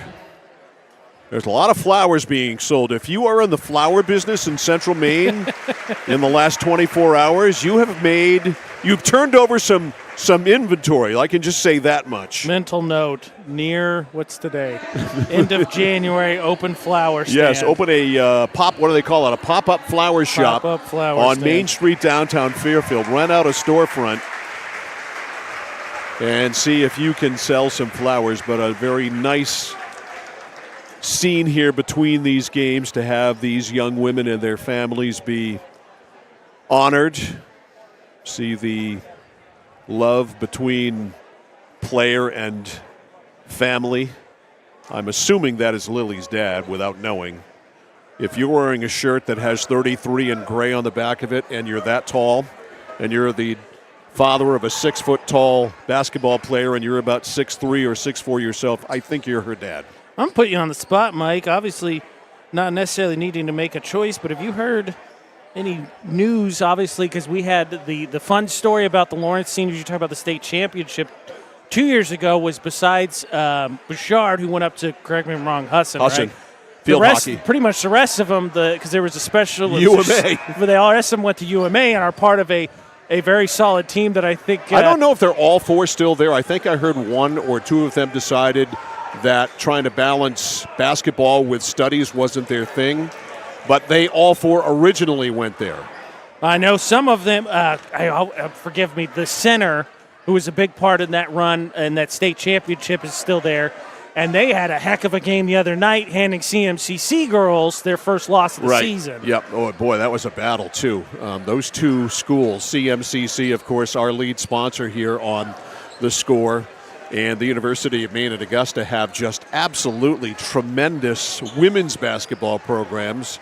Their men's programs aren't any slouch either, but there are some titanic battles between CMCC and UMA. Actually, it's really developed. When you look at CMCC and SMCC, they play them in obviously all sports, but their basketball battles are epic, and CMCC and UMA are as epic as well. Yeah, I mean, they have routinely, following the rankings in Division III, those two are routinely top 5 programs. And now here come the Lawrence girls, all of them, seniors and otherwise. And, of course, Skowhegan, the Riverhawks, struggling through a tough season on the girls' side as well. It hasn't been a whole lot of fun for the boys or the girls this year in Skowhegan. It's been an almighty struggle on both sides. I will say, though, for Skowhegan on the girls' side, while they are, you look at their record, you say, okay, 5-10, what Mike's saying, they started 0-6. They're 5-4 in their last 9, so they have started to right the ship a little bit. Yep, they are, and right now, number 7 in the latest deal point, so they're going to Augusta, going to the tournament as we sit here right now on January 31st with 3 games to go, so when you look at their schedule down the stretch, this one tonight, then Messalonsky, that certainly is a winnable game. And Nokomis is a winnable game as well, so they could very easily finish 8-10, and that is for a lot of schools enough to get you into the tournament. So Mike LeBlanc has a chance to get them to Augusta and the tournament. So like you said, after a really bad start, they've really bounced back. I will say, that being said, this is an entirely different kind of opponent. So one number for you and one question for you, Mike. The number I've got for you for Lawrence, because I know you love it. At home, Lawrence 8-0, 8 games. Their average margin of victory, 32.1 points per game is the average margin of home victory for Lawrence. My question for you, because I, first night with the flu, missed a game that will stick with me for the rest of my life because I'm very sad I didn't get to see it. Luckily, you were here to cover Lawrence versus Coney, and that, unfortunately, for the Rams, is not much of a game here in game 1 of a very short turnaround of a 2-game series. Is this Lawrence team possibly prone to a little bit of a slow start with how much hype was around that game earlier this week? I think it's possible, but I think we have seen the Bulldogs have a sluggish start here and there and be able to bounce back from it. And, yeah, I think when you add the hangover effect of blowing out a team in a hotly contested game or a game that people thought was going to be hotly contested, and then you have tonight being senior night and the emotion that goes with that, yeah I think it's possible.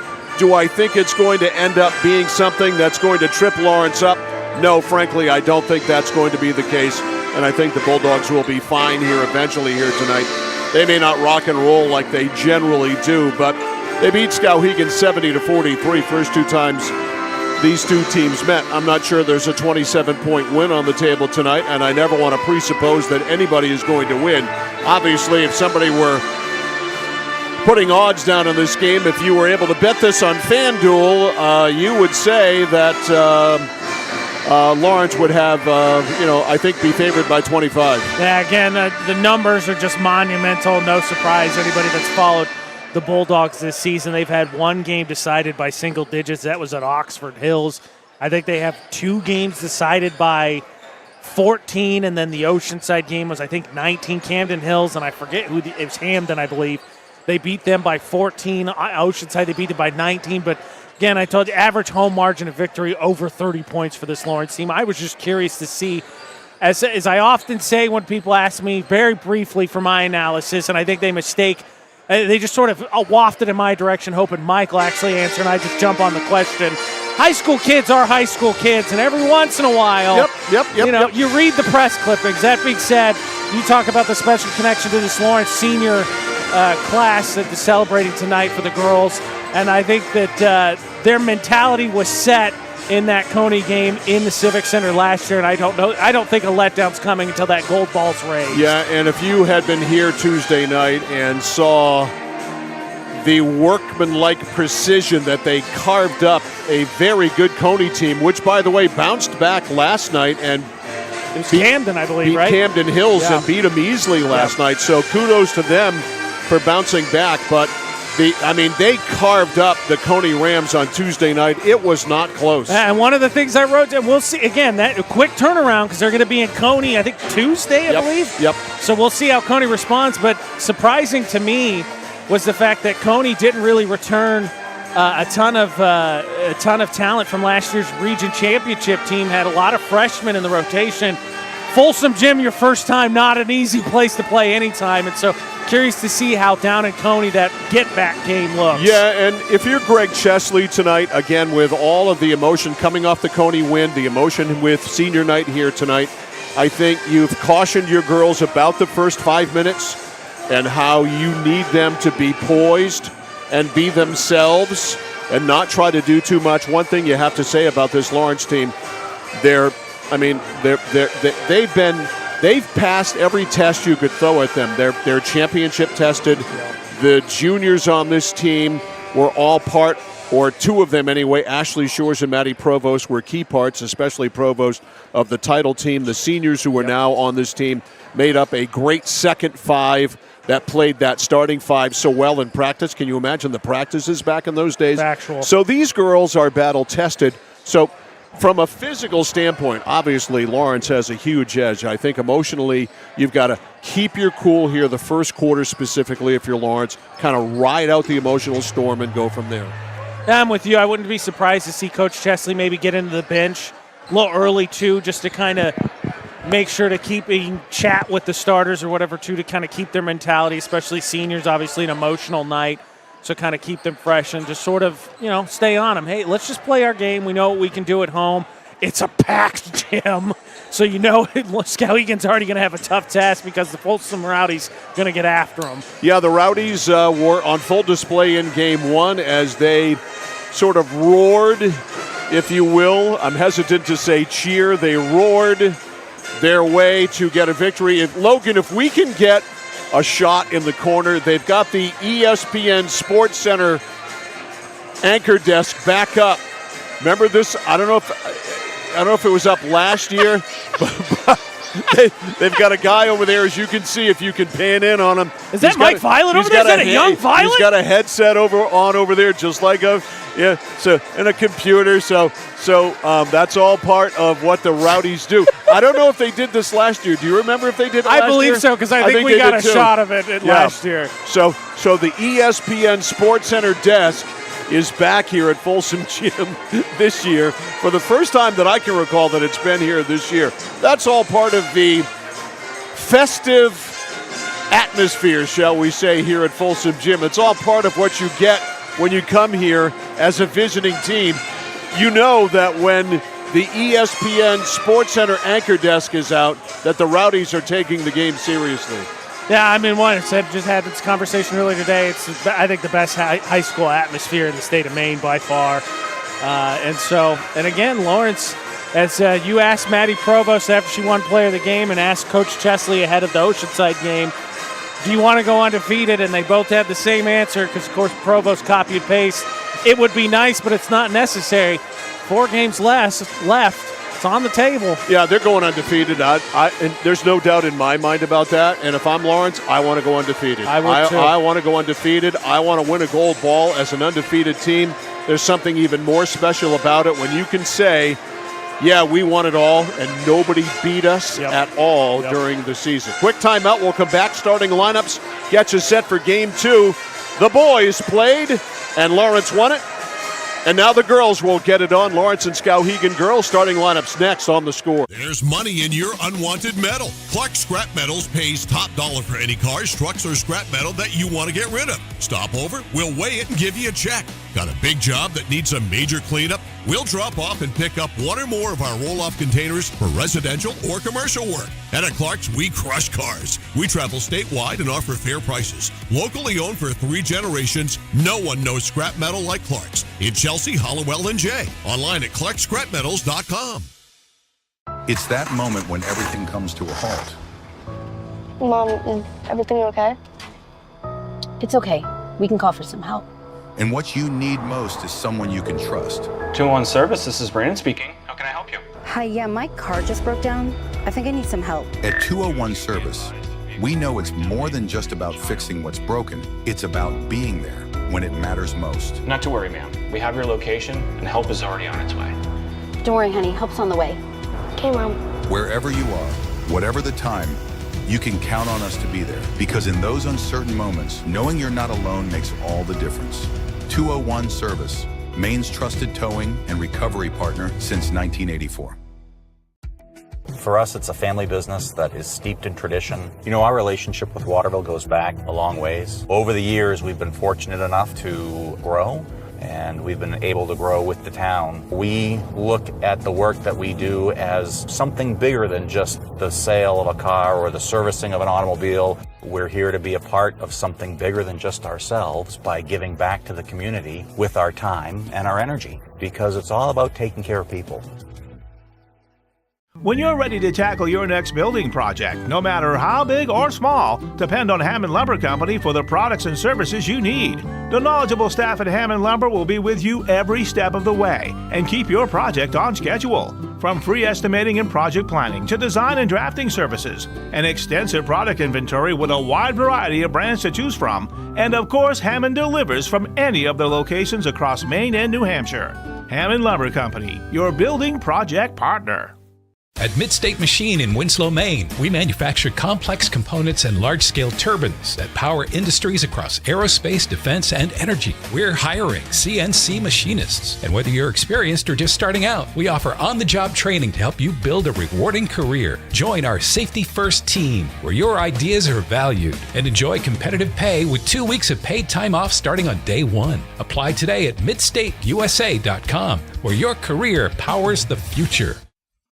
Whether you're looking to buy, build, or refinance your home, at Skowhegan Savings, we make buying your home a personalized experience. Our team of local community bankers are available on your time to help you every step of the way, from pre-qualification to closing your loan. We have a variety of mortgage terms to fit your needs and a biweekly payment option that can save you time and money off your loan. We also won't sell your loan, so your loan stays local with us. Contact one of our community bankers or apply online at skowhegan.com to start your home buying journey today. It's like this every winter. When the temperature drops below 45, my palms sweat and I get really anxious. It's not your fault. You're suffering from seasonal winter driving disorder. 3 and 4 drivers suffer from SWUDs because they have all-season tires. They aren't designed for wintry weather. Luckily, there's a remedy. Take 4, call me in the morning.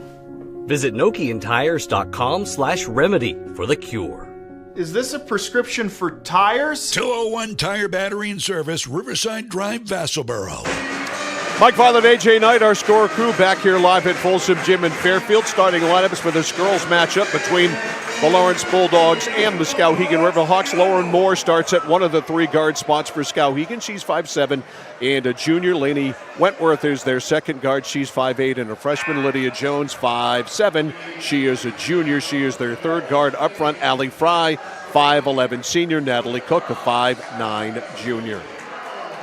I just wanted to point out they're going to change the starting lineup for Lawrence before you read All them. seniors are going to start tonight for the Lawrence Bulldogs, and those seniors are Taylor Pellerin will start for the Lawrence Bulldogs. She is a 5'6" senior. Also starting for Lawrence, Ella Minahan, a 5'7" senior, along with Lily Gray, a 6-foot senior. And Nadia Morrison going to start? Is she there? Nadia Morrison will start. Nadia is a 6-foot senior. They just and Maddie Provost is going to start as well. Even though she's a junior, Maddie is going to start tonight. She is 5'7" and a junior. So I just say they swapped Shores for Pellerin. That was the only change. Yeah, okay, so Shores for Pellerin. That's the only difference in the starting lineup. So it is Provost, Minahan, Morrison, Gray, and Pellerin for the Lawrence Bulldogs. Basketball, girls style, Lawrence and Skowhegan opening tip next on The Score. Hi, this is Mike Perkins from KMD Driving School. I've been instructing your children in driver's ed for years. We're accepting new students for the fall and winter classes. Let the professionals teach your children. Call 465-4835. Sign them up for KMD Driving School. New classes begin every 3 weeks. Call 465-4835, 465-4835, or visit us online at kmddrivingschool.com. The journey begins with us. KMD Driving School. At Danforth's Down Home Supermarket, they're proud to be a second-generation family-owned grocery store with locations in Herman and Pittsfield. They focus on providing fresh produce, high-quality meats, delicious bakery items, and a well-stocked deli. Danforth's Down Home Supermarket cuts and grinds fresh meat daily, and they offer Maine lobsters year-round. They also bake fresh bread, pastries, and other sweet treats every single morning. For added convenience, online shopping is available at their Herman location with contactless curbside pickup ready in as little as 2 hours. Come discover Danforth's Down Home Supermarket. Whittemore & Sons, your Coyote tractor dealer. Dependable sales and service for over 50 years. We are located on the Waterville Road in Skowhegan. Sales and service by a family who cares. At High Chevrolet in Skowhegan, our family is here for your family. And our family has been providing affordable, reliable transportation to families in central and western Maine for 113 years. You don't have that kind of longevity in the car business without building strong, trusting relationships with customers from one generation to the next. Whether you're looking for a new or pre-owned, financing, or special incentives, your shopping experience is always stress-free at Haight Chevy. Haight Chevrolet on Madison Avenue as you turn into Skowhegan. You'll also find the Haight family of dealerships in Madison and Farmington. At Central Maine Community College, your future is our priority. I'm going to be a preschool teacher. An HVAC technician. Pediatric nurse. Whether your college journey is starting here, I'm going to be an architect. Physical therapist. I'm going to be a lawyer. Or we're a stop along the way. I'm going to be a doctor. A machinist. Honestly, not 100% sure yet. With over 40 programs, I'm going to be a graphic designer. An athletic trainer. There is something for everyone. CMCC. Your future starts here. Casella Waste. You see their trucks everywhere all the time. That's because they're out taking care of customers like you. Roll-off dumpsters, they've got them 15 to 50 yards. And they're in your neighborhood picking up the trash so you don't have to worry about it. Weekly, bi-weekly, or monthly from 2 to 10 yards. Casella Waste will also deliver portable toilets when and where you need them. And they offer septic services. Call to learn more about Casella Waste. 872-8257, 872-8257 for Casella Waste. All right, Mike Violet, AJ Knight, our score crew, Logan Cameron, Ashley Knight, all back here live at Folsom Gym in Fairfield. Still jam-packed, ready for Game 2. Lawrence and Skowhegan girls. Lawrence girls out there ready to roll, and Mike LeBlanc has turned loose his Skowhegan Riverhawks, and we are set for basketball. Lawrence in the home whites, trimmed in the blue. Skowhegan in their road blacks, trimmed in the orange. It'll be Gray on the tip against Natalie Cook. That wasn't a great throw up, and it goes to Minahan. Minahan right to the basket, and look at that. Taylor Pellerin getting the start, gets the first Lawrence hoop. What a nice moment that is. Taylor, who hit a three her last time out, gets the first hoop of the night here tonight for the Lawrence Bulldogs. Here is Wentworth outside, a pick there from Moore.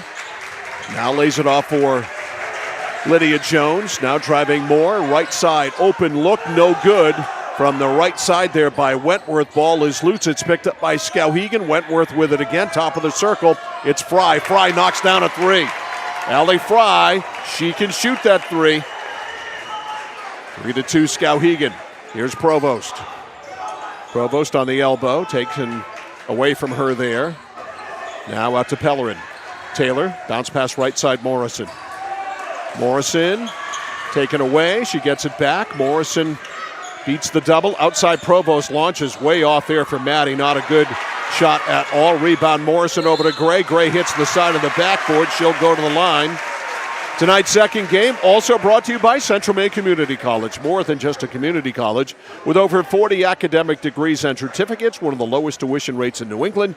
Go to cmcc.edu. Your future starts now at Central Maine Community College. Lily Gray at the line. Foul was on Fry. The shot in and out. One more for Gray.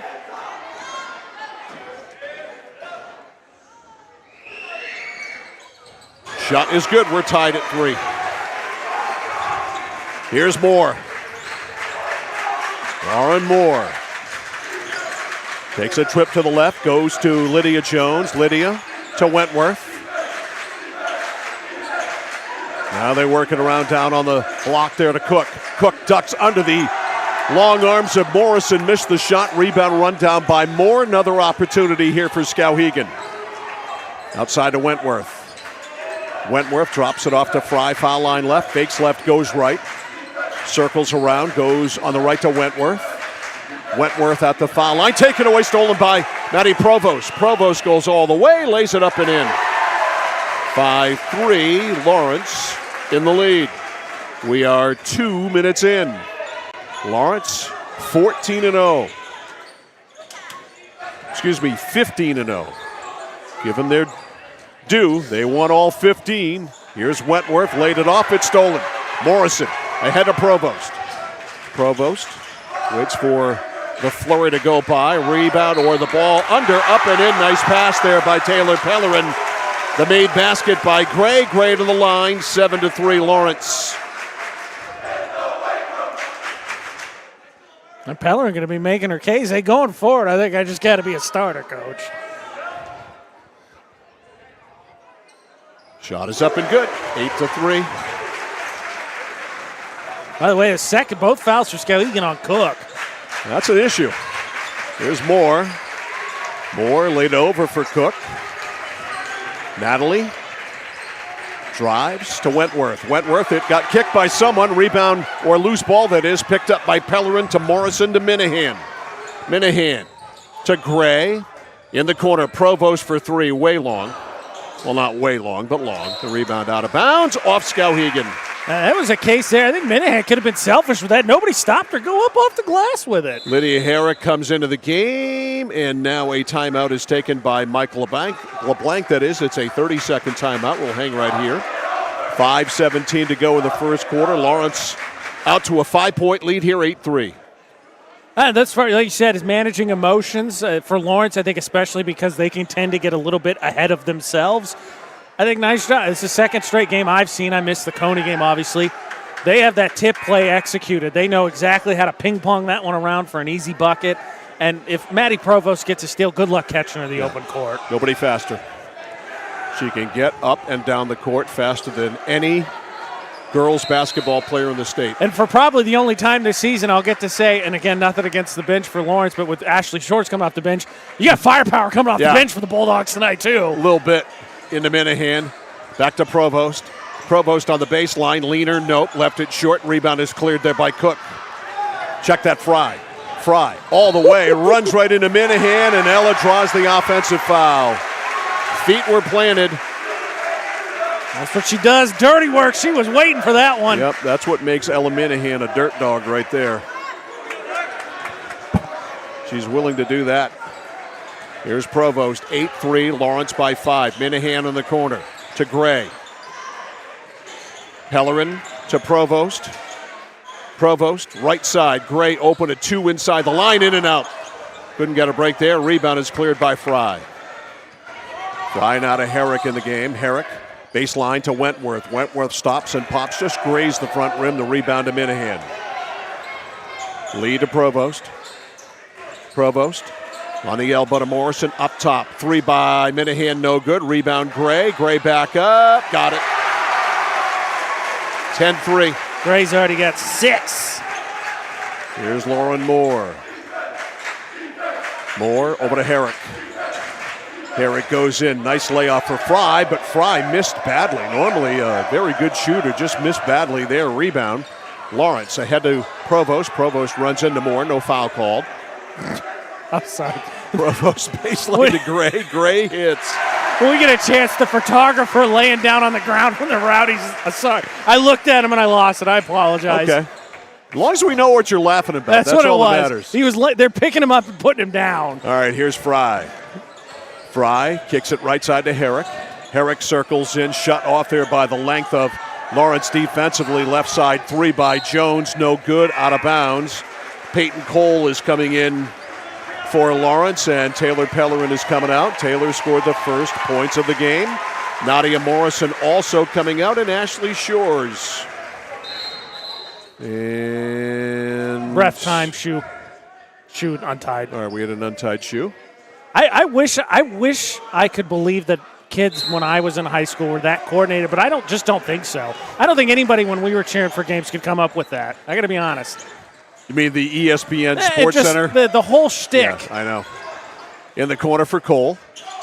Up top to Minahan. Lawrence 12, Skowhegan 3. Now Cole, high post to Gray. And the pass to Shores, knocked out of bounds by Natalie Cook. Good defense there by Natalie.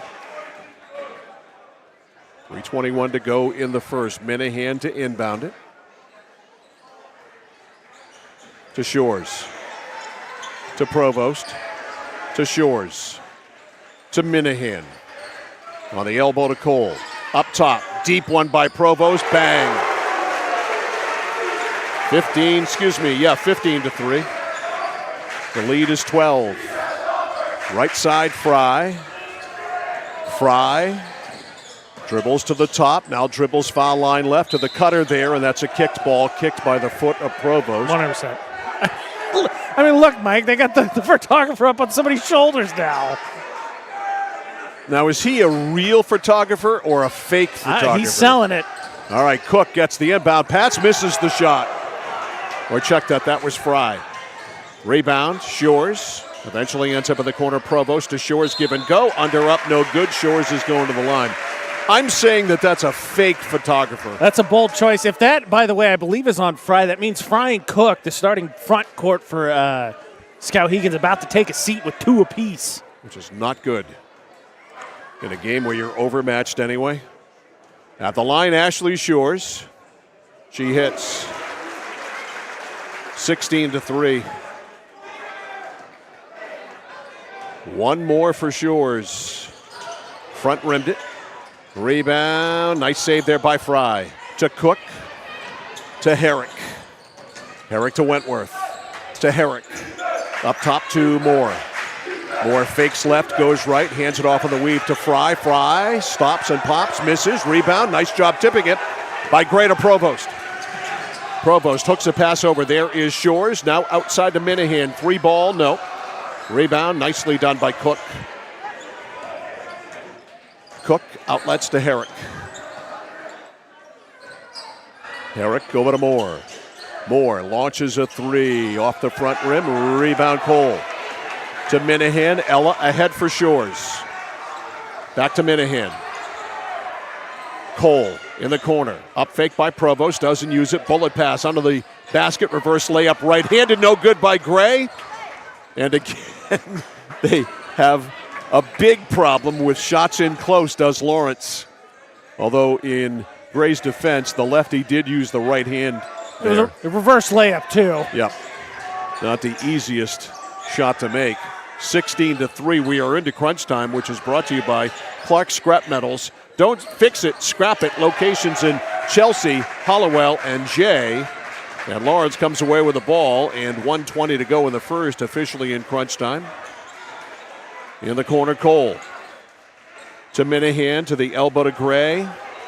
Now to Shores, now to Cole, now to Shores, now to Minahan, or check that to Provost. Provost swish. 19-3. She's got 8. 1 minute to go in the first. Tonight might be one of those nights where Skowhegan wishes there was a mercy rule in basketball. Already it's a 16-point lead. Wentworth on the right for Cook. Now to Herrick, now to Moore. Moore for 3, left wing, no. Deep rebound, right to Moore. Another opportunity here for Skowhegan. Wentworth down on the block there for Cook, and she's fouled by Minahan. Take a look at the mid-state machine, and I'm going to take it away. Skowhegan really struggling here. I think that's a jump ball, I got to be honest. So Cook gets a break, and the 5'9 junior will shoot 2 with 34.4 seconds left in our Clark's crunch time. Shots no good. Lawyerson and Morrison come in. Minahan and Gray come out. By my count, Mike, right, this is a 17-0 run. You are correct, sir. Micaiah Molly at the scores table for Skowhegan, hoping to get in, and she will be able to. That free throw breaks that long run. 19-4. Molly comes in, and coming out is Cook. 34.4. 17-0 run broken that Lawrence had rolling.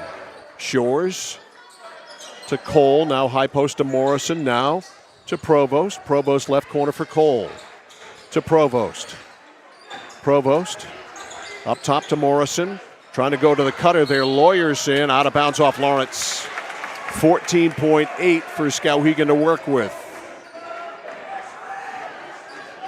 Here comes Lydia Herrick, freshman guard. Herrick over to Fry. Fry was 7. Fry, nice pass to Wentworth. Wentworth fouled by Amaya Lawyerson, and Wentworth is going to the line.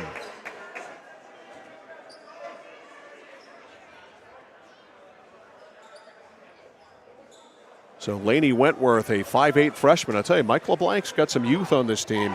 Molly actually at the line. Is it? It's Micaiah Molly, my bad. Molly. Wentworth stood out, though, in the first game we had between these two. So Molly shooting 2. Got it. But I'm with you. At that first game, I left thinking there was some nice use on the Skowhegan team. You feel like next year going to have something really as they kind of get seasoned this year. And again, down the stretch, they started 0-6. They're 5-4 in the last 9. Both free throws good, 19-6. The lead is 13. Provost, 2-1. Just throws it up there, and it's no good, and that's the end of the first quarter. Lawrence by 13 at the end of 1. Score from Fairfield and Folsom Gym. Lawrence Bulldogs 19, Skowhegan Riverhawks 6. You're watching and listening to girls high school basketball on The Score. Over 30 years ago, Paul and John A. Bowen set out on a mission to help aging Mainers stay in their own homes. Assistance Plus grew from their passion, dedication, and integrity where clients come first. Today, Assistance Plus serves not only the elderly, but clients with developmental and behavioral health challenges. Assistance Plus is here for you today and through all points of your life. Mike Violet, AJ Knight back here between the first and second quarter in Fairfield. Time for our first quarter breakdown, brought to you by 201 Service in Skowhegan. Maine's trusted towing and recovery partner since 1984. Lawrence out to a 19-6 lead at the end of 1. That first quarter for the Bulldogs featured a 17-0 run that was just broken here. A matter of seconds to go. So a 17-0 run, the feature of our first quarter breakdown, brought to you by 201 Service in Skowhegan. Lawrence with Morrison, Shores, Lawyerson, Cole, and Provost. Yeah, I asked you, Mike, do you think that Lawrence could get caught in sort of an emotional letdown? And I agreed with your answer. The other side of that is that Skowhegan might just been caught in the buzzsaw of Lawrence kind of activating playoff mode, having to go from Coney to Coney pretty quick in succession. Herrick almost lost it there to Provost. Now Jones. Jones backs it out. Throws it over on the right for Fry. Now to Wentworth. Wentworth goes in, or check that, that's Molly. And Molly lays it off for Jones. Jones blocked by Morrison. To Provost out of the shoot. Left-handed pass, whips it over to Shores. Now to Cole. Cole for 3. Nope. Rebound tipped outside by Shores, but it goes right into the hands of Wentworth. Over to Jones. Jones reverses on the right to Herrick. Not a Molly. Molly goes in. Morrison commits the foul. So Micaiah Molly will go to the line. She will shoot 2. It's the same crew as the first game officiating, other than Goose. Troy Scott not working the second game.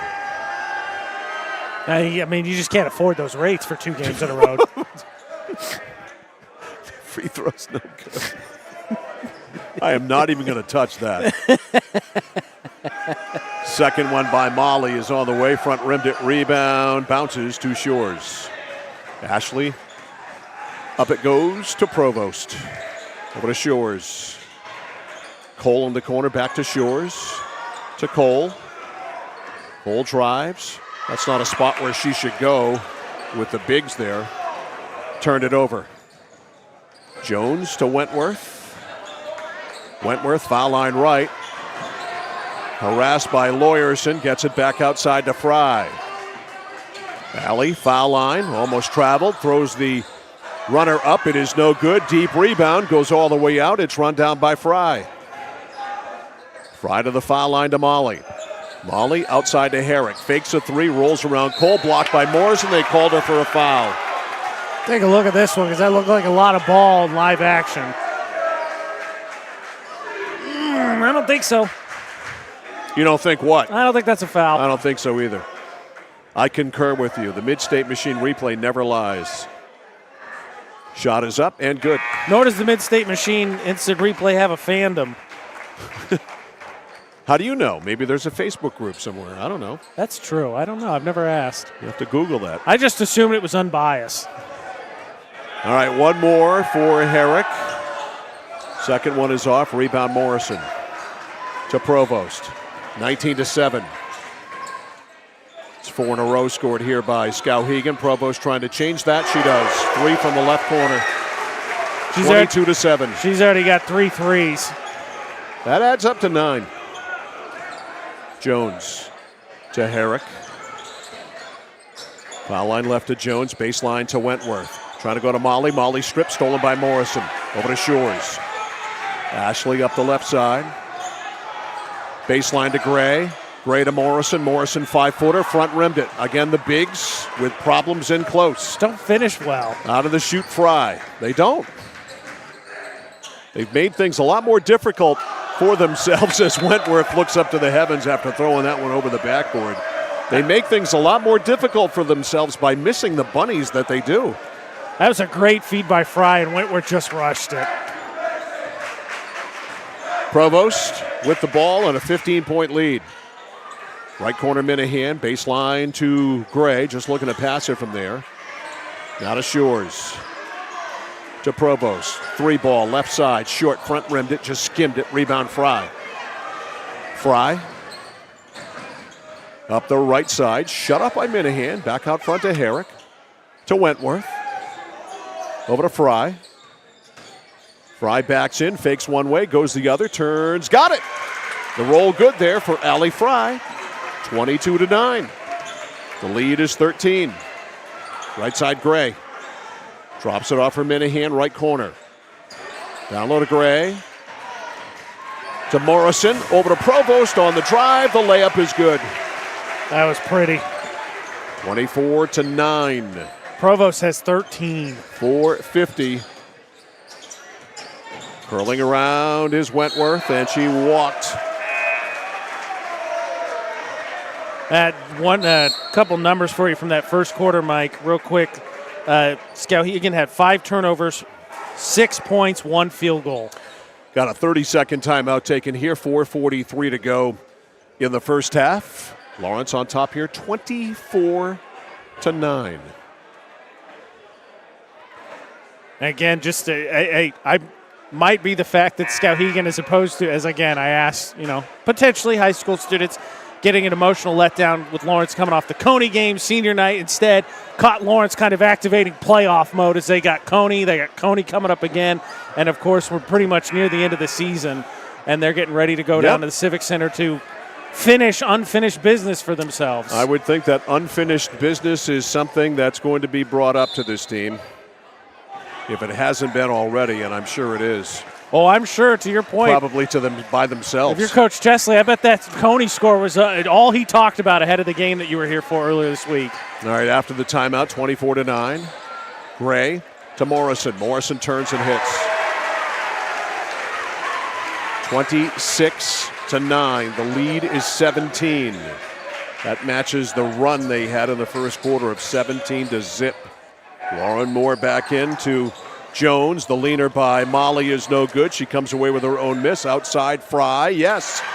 Rattled in. A 3 by Allie Fry. Fry's got 8. She got 8 of their 12. 4 minutes to go in the first half. Lawrence by 14. Here's Provost. Drives for the right block. Now to the elbow to Morrison. Over to Shores. Down low to Gray. Gray turns. And again, they miss a bunny. That usually for Lily off the glass is automatic. Especially, too, she did a nice job sealing there. She kind of turned with the pass and had the glass right there, then compounds the issue by fouling on the rebound. All right, here comes Lauren Moore. Taylor Pellerin's going to come in. She started tonight, senior night. Moore works it to the left, reverses to the right to Herrick. Herrick a 3-ball, nope. Rebound Morrison. Outlet to Shores. Lead for Provost.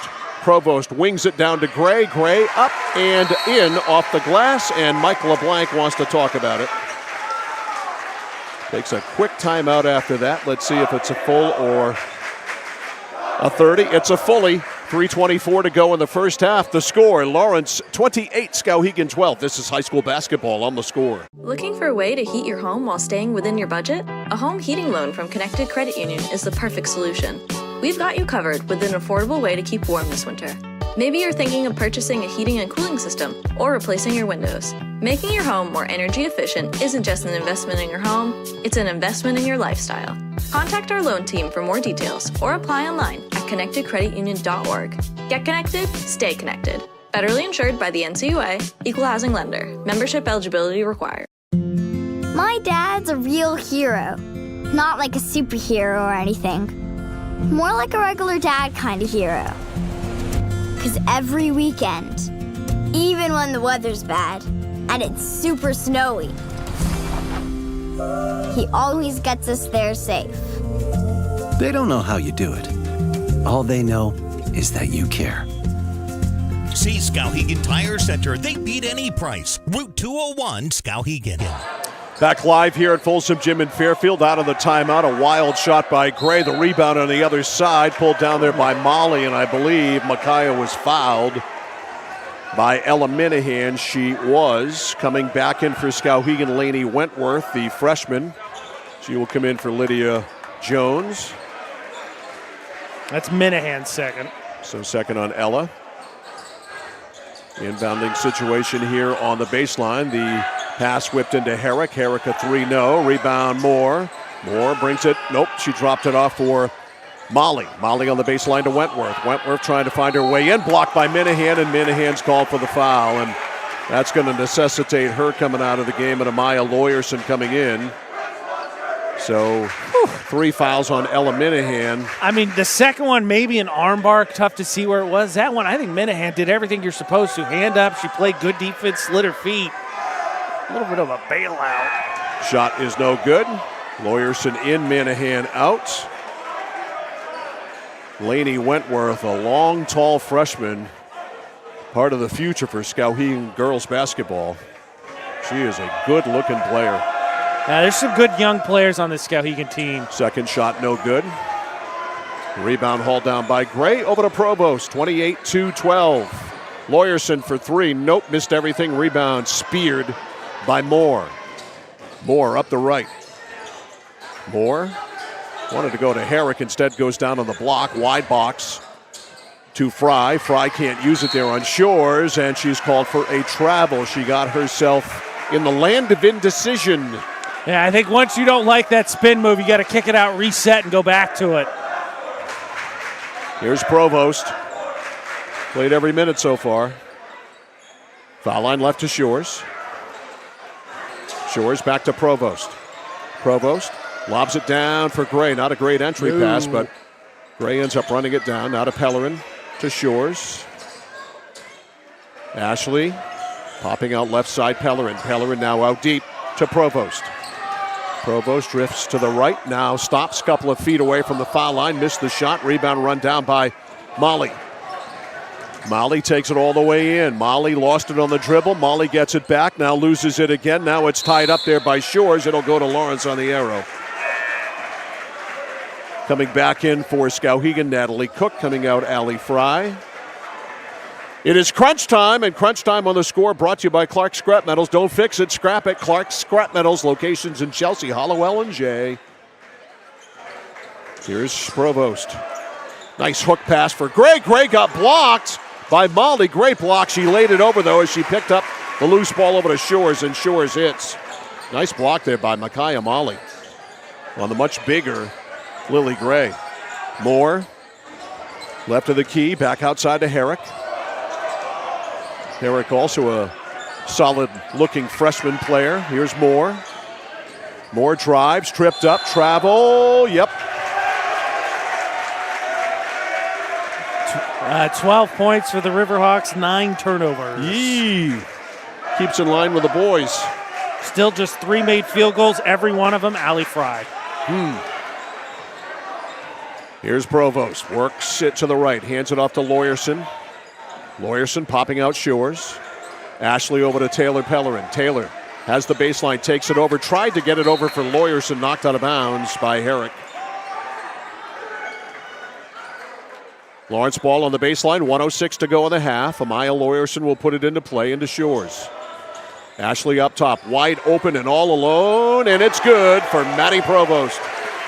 You can't lose number 1 for Lawrence, just cannot. 33-12, the lead is 21. Under a minute to play. Pass loop back out front for Herrick. Herrick backs in Pellerin, laid it over for Moore or Molly. Molly lays it in. Micaiah Molly. Nice looking junior for Skowhegan. 33-14. Long one is good by Ashley Shores. Her first 3 of the game. She'll take that one right back. That's a nice bench player there for the Lawrence Bulldogs, huh? You got a bench piece like Ashley Shores. That doesn't hurt. You're all right. Tonight she's a bench piece. As Taylor Pellerin got the start and scored the first basket of the game, 36-14. Outside Moore with 13 seconds to go. Down low to Cook. Cook up, no. Rebound tipped to Molly, to Herrick. They have time. Moore for 3. Got it! Lauren Moore hits a 3. And that'll probably end the first half. This will count if it goes, and it's no good.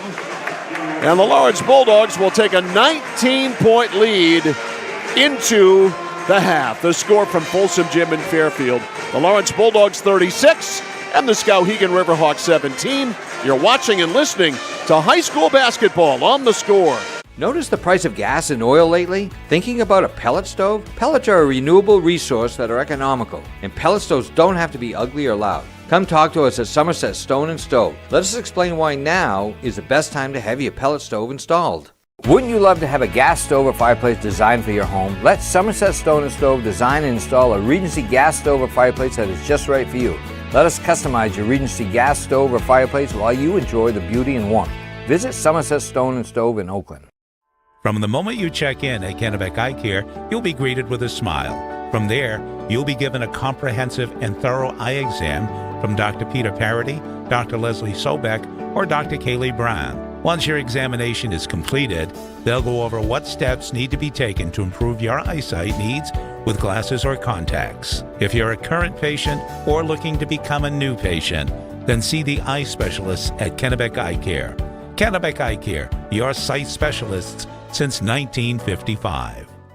Discover the printing experience you've been searching for at SBS Carbon Copy on 54 Main Street in Waterville. Tired of getting lost in big box stores? Whether you need unique business cards or large format printing up to 44 inches wide, customized invitations that scream you, we've got it all. Our team is here to print, copy, or scan with a smile. Fast, affordable, and with a touch of personality. Don't settle for ordinary. Dash over to mainprintingservices.com where printing's personal, not puzzling. Manchester Motors is your official Coyote tractor dealer. If you work the land, you just got to be a jack-of-all-trades type. There's just too much to do. So if you got to be a welder or a farmer or a ditch digger. That's just who you are that day. Then tomorrow, you can be somebody else. Find your Coyote tractor at Manchester Motors, 1031 Western Avenue, Manchester.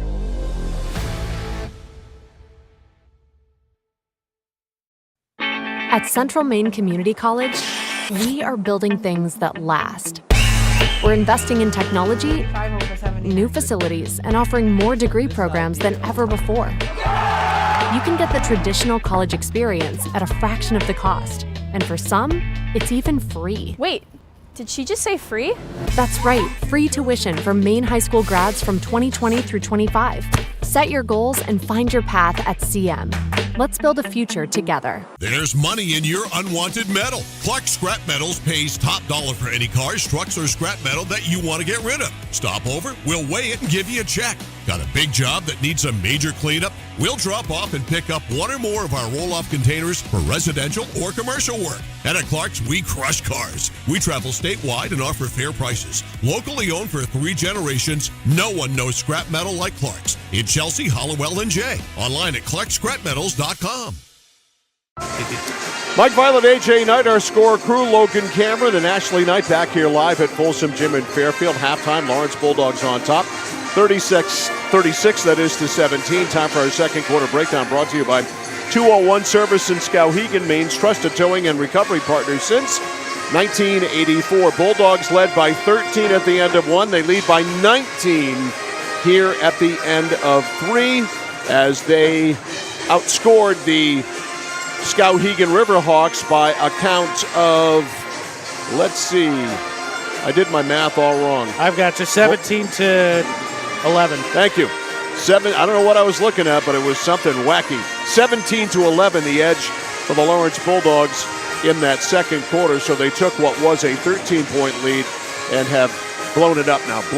They have upped it to 19 at the end of the first half. Our second quarter breakdown brought to you by 201 Service in Skowhegan, Maine's trusted towing and recovery partner since 1984. A 19-point lead for the Lawrence Bulldogs on the court where they win games by an average of 30-plus points per game, and I would have to say, AJ, that they are certainly on pace. Yeah, just 2 turnovers in the first half. Playing crisp, like you said, and again, being led by, any combination. We talked about it a lot, as obviously you and I have seen Lawrence a ton this season. There's just a multitude of ways they can beat you. Obviously, everyone, rightfully so, is going to talk about Provost. She leads all scorers with 16. But the thing is, you've got Shores, who comes off the bench tonight just because it's senior night. She's got 6. Gray's got 10, but Morrison can chip in. She's got 2. And they can just beat you different ways. They've forced 9 turnovers. And despite the fact they're getting out-rebounded 19-12, the reason why is they've just been so efficient on offense and forced turnovers. There just hadn't been rebounds for them to grab. They've either turned over, they've made shots. And so they're just kind of executing their offense and doing what they will. And the fact of the matter is, if they hadn't missed as many shots from 5 feet in as they have, they wouldn't have any rebounds. Yeah, I mean, they can do it in a multitude of ways. Provost had 4 threes in the first half. Again, she's got 16, and it's just feels like, again, as I've watched this first half, and I was 6, so I did not score at this point, as they just tore apart the Rams, who I think are every part of the number 2 team in this class. I don't think there's any denying that. I think they've just started to unlock another gear as we're right there for playoff time. And I think you're seeing it. And I'll tell you, I mean, they're up 19. They smoked Coney the other night. And I don't want to pick on Nadia Morrison and Lily Gray. I don't. But if they were making half of the shots that they're missing, these games would be 40-plus point games. Yeah, it's surprising. Again, you would, after Provost, I think the next thing you would say when you talk about this team, Shores is up there, but again, everybody talks about the 2 6-footers who can do a lot of things. They can move, they can shoot. Well, they're both solid free throw shooters. They're both, and at the defensive end, they're forces. Yeah, but again, it just seems like they leave a lot of points at the rim. And to your point, it's not really hurt Lawrence. It's just the difference of winning by 25 and 30 and winning by 38 to 44. Yeah, I mean, if you want to look ahead and you're a coach and you think, when we get into the tournament and we get deeper into the tournament, the games are going to be tougher, the screws are going to tighten, and we're going to need those shots at the rim that we're not getting right now. So maybe I'm thinking like Greg Chesley's probably thinking, I don't know, but I'd like to see them start to convert on more of those points because, that's an area where Lawrence has a huge physical edge, and they've got to take advantage of it, I think, down the stretch, especially in a tournament game in a semifinal or final setting. Yeah, I'm with you. I think that for sure would give them some more leeway.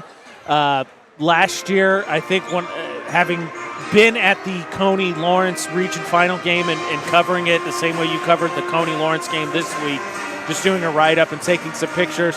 The thing that stood out to me is in that game, Coney physically kind of matched up Lawrence, and Lawrence kind of got stuck in, okay, Provost, bail us out, and she just didn't have a great game, and Lawrence went down with that ship, rightfully so.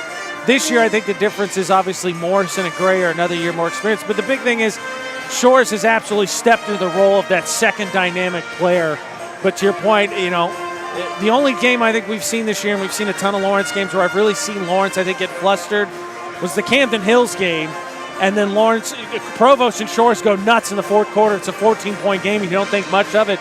But the Windjammers hung with them for two and a half quarters, nearly 3.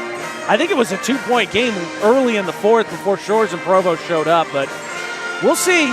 I mean, to your point, the one bugaboo really would be the Bigs finish about the rim. That's about all I'd have. Lawrence 36, Skowhegan 17. We're headed to the third quarter. It's coming up next here on Sports Radio 1160 WSKW. The Score. That moment when everything comes to a halt. Mom, is everything okay? It's okay. We can call for some help. And what you need most is someone you can trust. 201 Service, this is Brandon speaking. How can I help you? Hi, yeah, my car just broke down. I think I need some help. At 201 Service, we know it's more than just about fixing what's broken. It's about being there when it matters most. Not to worry, ma'am. We have your location, and help is already on its way.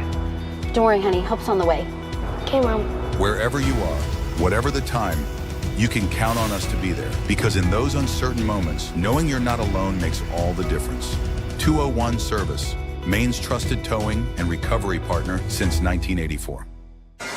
Halftime on The Score, always brought to you by Hammond Lumber Company, serving Maine and New Hampshire from 22 locations. Your building project partner is Hammond Lumber. Find them online at hammondlumber.com. High school hockey tomorrow night should be a beauty from Jack Kelly Rink at Colby College. Coney and Meso, the rematch.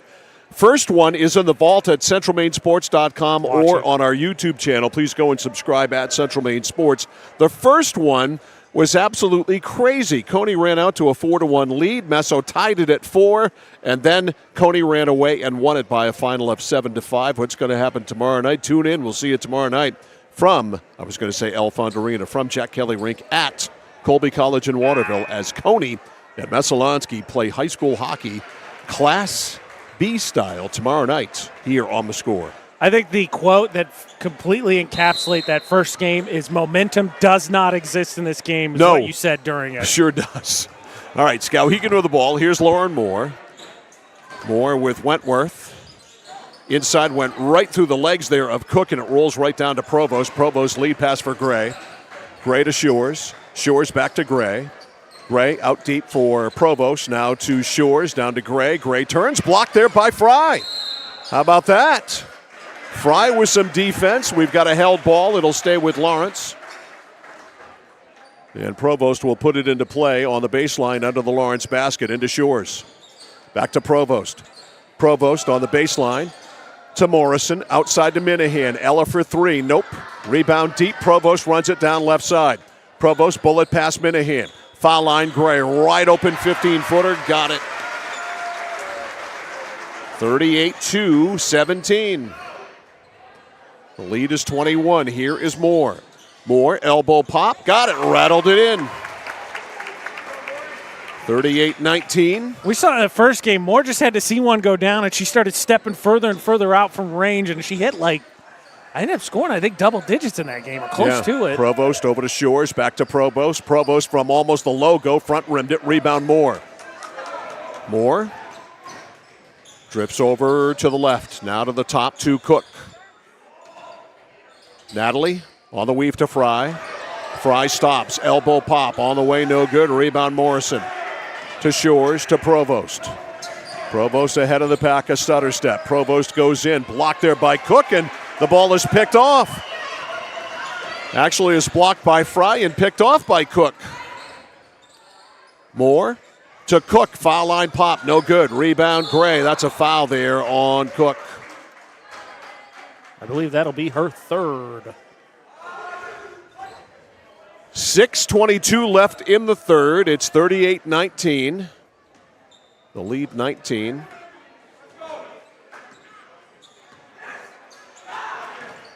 Morrison, high post. Now to Minahan, now to Gray in the right corner. Gray. Down low, there's Minahan. Under, up, and in. 40-19. The lead is 21, largest lead of the game. Here's Jones. Back to Moore. To Cook. Now to Wentworth. Wentworth angles across the foul line. Ball tipped out of bounds by Provost. Coming in now is Micaiah Molly. She's coming in for Cook. Cook has 3 fouls. Again, by my count, Skowhegan has 5 fouls, all 5 of them Fry and Cook, the front court. Left corner 3. Fry, good. She can shoot it. She's got 11. Got half of their points, 40-22. Here's Provost. Over to Shores. To Gray. Gray, baseline shut off. Out deep Minahan. Launches 3. Right wing rolls in. She just had to see that first one go down. 43-22. There's a steal by Morrison. Over to Shores. To Minahan. Right corner, Provost fakes, drives, blows right by, off the glass too hard. Rebound Morrison. Back out to Gray. Gray inside the arc. That's no good. Rebound loose, and it's picked up by Wentworth. Outlets to Moore. Moore down the left side. To the top to Jones. Now to Fry. Fry, nothing there on the baseline. Circles back to the foul line. Stops. Hands it off to Moore. Now to Fry. Now to Jones. Jones in traffic. Back to Moore. Moore for 3. It's on the way. Front rimmed it. Rebound in the corner, and Gray lets it go. Out of bounds. It'll be Lawrence's ball. Here's Skowhegan. I think you got to get Fry involved, right? She's got 11 of their 22 points. She's hit 2 threes. Pick and pop, something with her. Just got to get her involved in the offense. Got to touch it every single time. I'm with you. Provost down the right. Provost and Greg Chesley, I think, thought that potentially Provost was in trouble, bailed her out. 4:26 to go in the third. We'll hang right here. It's a 30-second timeout. It's Lawrence 43 and Skowhegan 22. Bulldogs have matched their largest lead of the game. Again, I think if you're Coach LeBlanc, you got to find a way to get number 32 involved. She's got 11 of their 22. Here you see just a stand-and jumper. She drills that 3. Show you some replays here in the third quarter. But she's got to touch the ball. She has to. 4:26 to go. You just get the feeling the issue isn't going to change here. Provost has the baseline jump pass all alone for Shores for an easy 2. That's an ice cream cone right there for Ashley Shores. And Provost just draws a crowd. 45-22. She has a way of doing that. Stolen by Minahan. Ella with a layup, and she blows it. She can make a 3, but she can't make that layup. Gets the pass back there from Provost. Provost can't make a shot either, and now apparently it's a foul on Lawrence. Now over the back on Maddie. So it's a Skowhegan ball. To your point, Mike, if the outcome was being doubt, luckily ESPN's here. Right. ESPN Sports Center anchor desk in the corner. Keeping an eye on things. Here's Molly. Right corner, it's Wentworth for 3, in and out. She couldn't buy a break there. Rebound Provost. Maddie looking it over. Whips a pass ahead for Shores. Shores on the cut to Minahan. Minahan blocked by Fry. She scoops up the loose ball. Fry lobs it over the defense, and Wentworth couldn't use it. Defense got back. Out to Moore. Moore, a pick set. She rolls around it. Shot rolls off. Rebound, Shores. Shores runs it up. Shores to Minahan. Minahan on the cut to Gray on the box. Now to the cutter. Shores, Banks, no. So Shores joins the parade of bigs that can't make a shot within 5 feet. Here's Jones. Jones to the top. Jones over to Wentworth. Now to Moore. 45-22, 3 minutes to go. Fry for three. She is feeling it tonight. Get her the ball, Coach. She's also got 4 blocks. I know. 45-25 every single time. Here's Provost. The lead is 20. Maddie a stutter step. Fades. Shot won't go. Rebound boxed around. A battle for it right there in front of the ESPN Sports Anchor desk. And a near collision with an ESPN Sports Anchor. Goodness gracious, no. Back, and away back. The fear of God They're on his eyes. beside themselves. The fear of God in their eyes. They weren't ready for that. 2.5 to go. That's why they're not big time like you and I, Mike. Yeah, they don't have a slimline table like we do up in the grandstands. Up top, it's Fry sitting on the bleachers. He's got an actual real chair he's sitting in down there. Herrick fakes a shot, didn't take it. Now to Fry, look out. Fry on the weave to Moore. Moore on the elbow to Molly. Molly trying to back on Morrison. That wouldn't end well. Now Herrick. Herrick drives, and that's blocked out of bounds. It's crunch time, and it's brought to you by Clark Scrap Metals. Don't fix it, scrap it.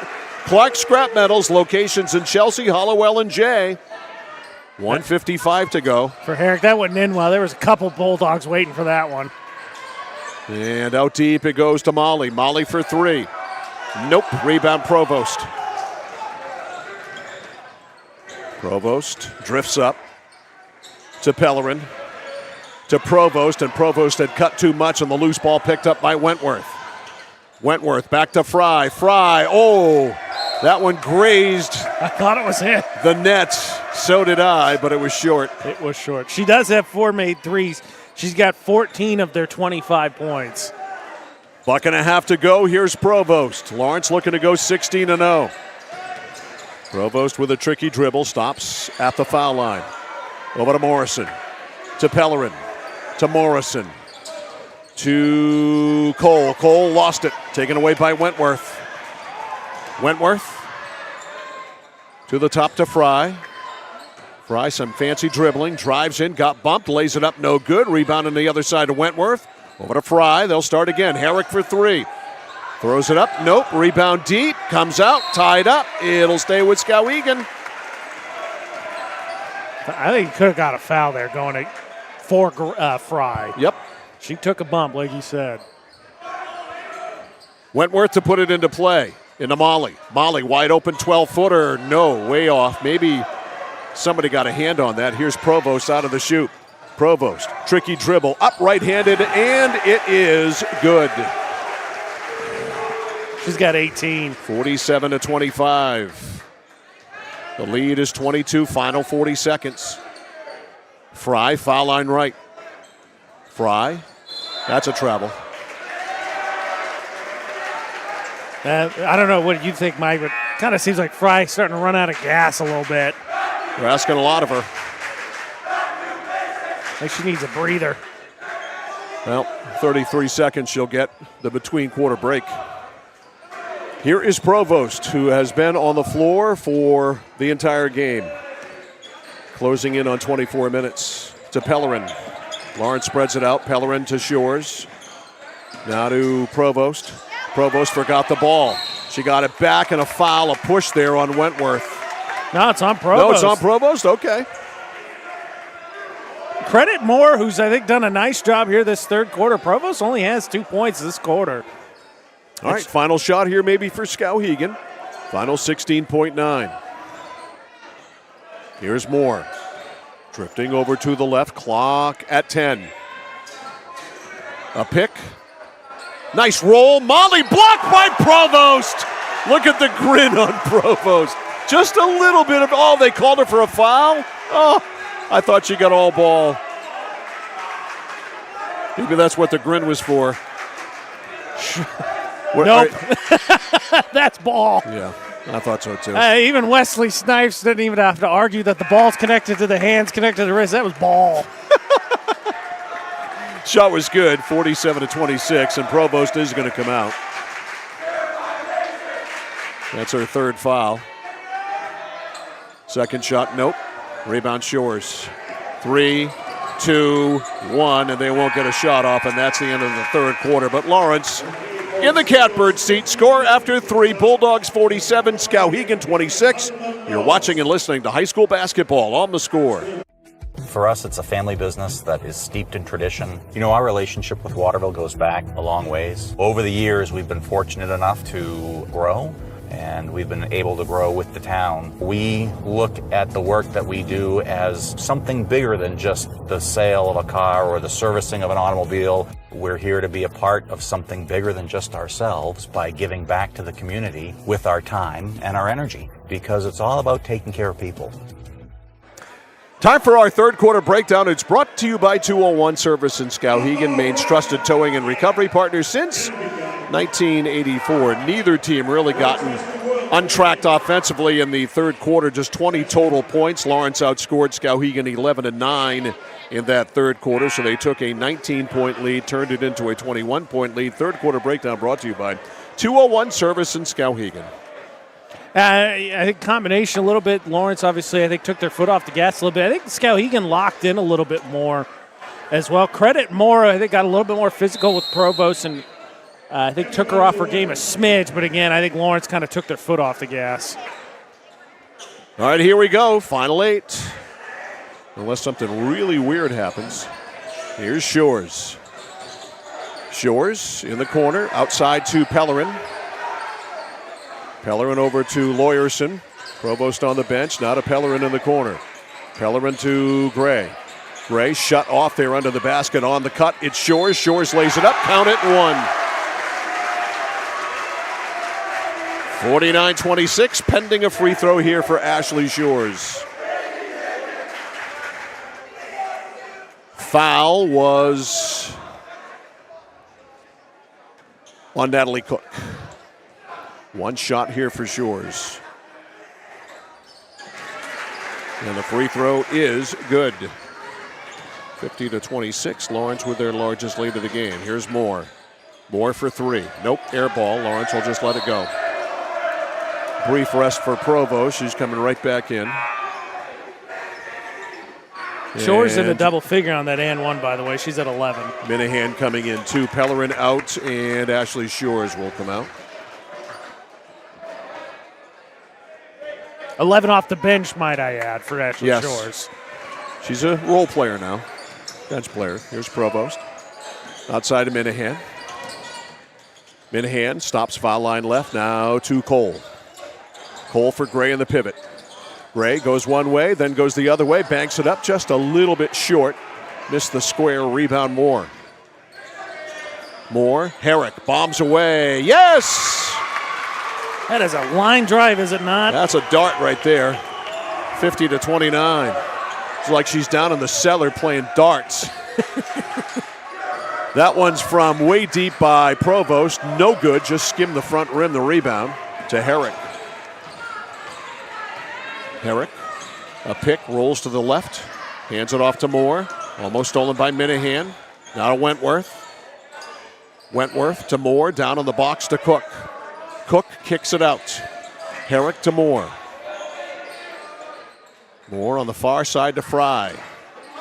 Fry on the cut. Wentworth lays it in. Beautiful half-court offense by Skowhegan. Woo! That was pretty. That was gorgeous. 50-31. The lead is 19. Provost out to the ball. Provost. Fancy dribbling. Hands it off to Cole. To Minahan. Minahan to the left. Now to Gray on the elbow. Steps back in three-point land. Fires one up. No good. Rebound. Bounced around. Cole gets in there. Ties it up. It'll go to Skowhegan on the arrow. Credit Cole for even tying that one up. She was in between like 3 Skowhegan bodies on that one. Morrison and Shores back in. Lawrence with their usual starting lineup in the ball game now. I think it's kind of a message to the starters. Chesley maybe a little frustrated. They ain't closing this one out well. They got a mulligan tonight for me. And there's a block out. Oh, it's an offensive foul out front. That Cook on a moving screen. Moving screen, yep. And I think that's 5, yeah. Yeah, wow, that hurts. So Natalie Cook is out, so Micaiah Molly will take her spot. So that's the end of the line for Natalie Cook. What are they chanting? We want what? Taylor. I believe Pellerin. Taylor Pellerin, yes. On the cut to Shores too high. That camera lady's life was in danger. That's 2 camera people tonight who've nearly been run over. She looks a lot more like a camera photographer. She is the official photographer of the Bulldogs. The other guy, he is a total fraud. That is a phony over there. He's a fake ESPN photographer.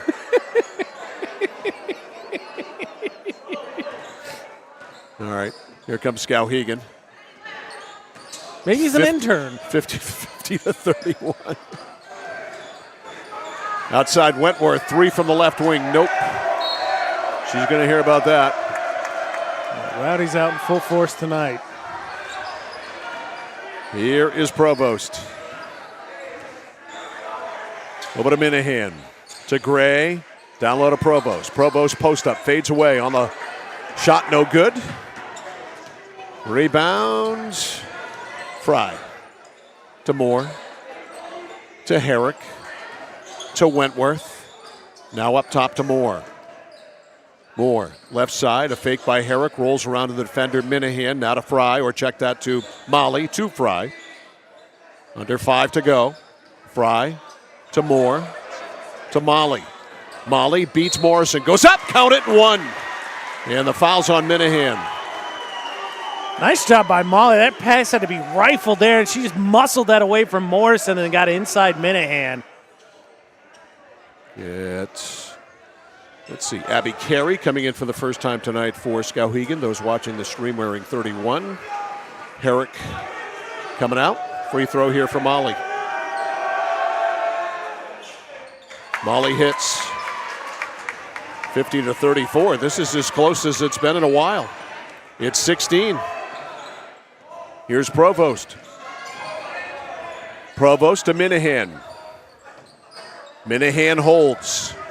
Minahan in the corner to Morrison, outside to Provost, now over to Gray. Gray down low to Minahan. Minahan can't use it. Over to Morrison, now to Gray. Gray in the pivot, on the cut, Shores hits. That's not an easy shot there by Shores to finish. No, I think she took some contact to the face too. 52-34. When you're in really close like that, you got to bend back almost. Here's Fry. Fry, who's been the offensive player tonight for Skowhegan. Outside to Carey. Carey drives, easy block there by Morrison. They called Morrison for the push. I can't believe that. She stood straight, didn't move, and gets called for the foul. Greg Chesley can't believe it either. Nah, I think if anything, that's just from the quote unquote body language afterwards, but I'm with you, not a foul. Well, that's her 4th, by the way. Carey at the line. The bank is open. 52-35. Lydia Jones comes in. Wentworth comes out.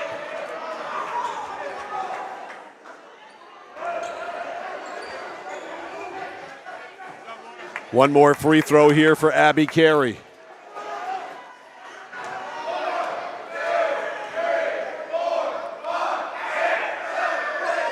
Second one is no good. Rebound Morrison. Over to Shores, up to Provost. Provost launches, nope. Gets her own rebound. Back to Shores. Shores shovels right there, open Gray, and Gray finished this time. Great pass by Shores. 54-35, back up to 19.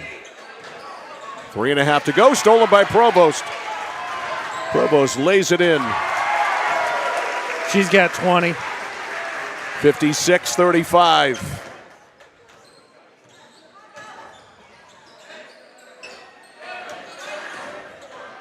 Carey at the foul line, laid it over for Jones. Jones up, no.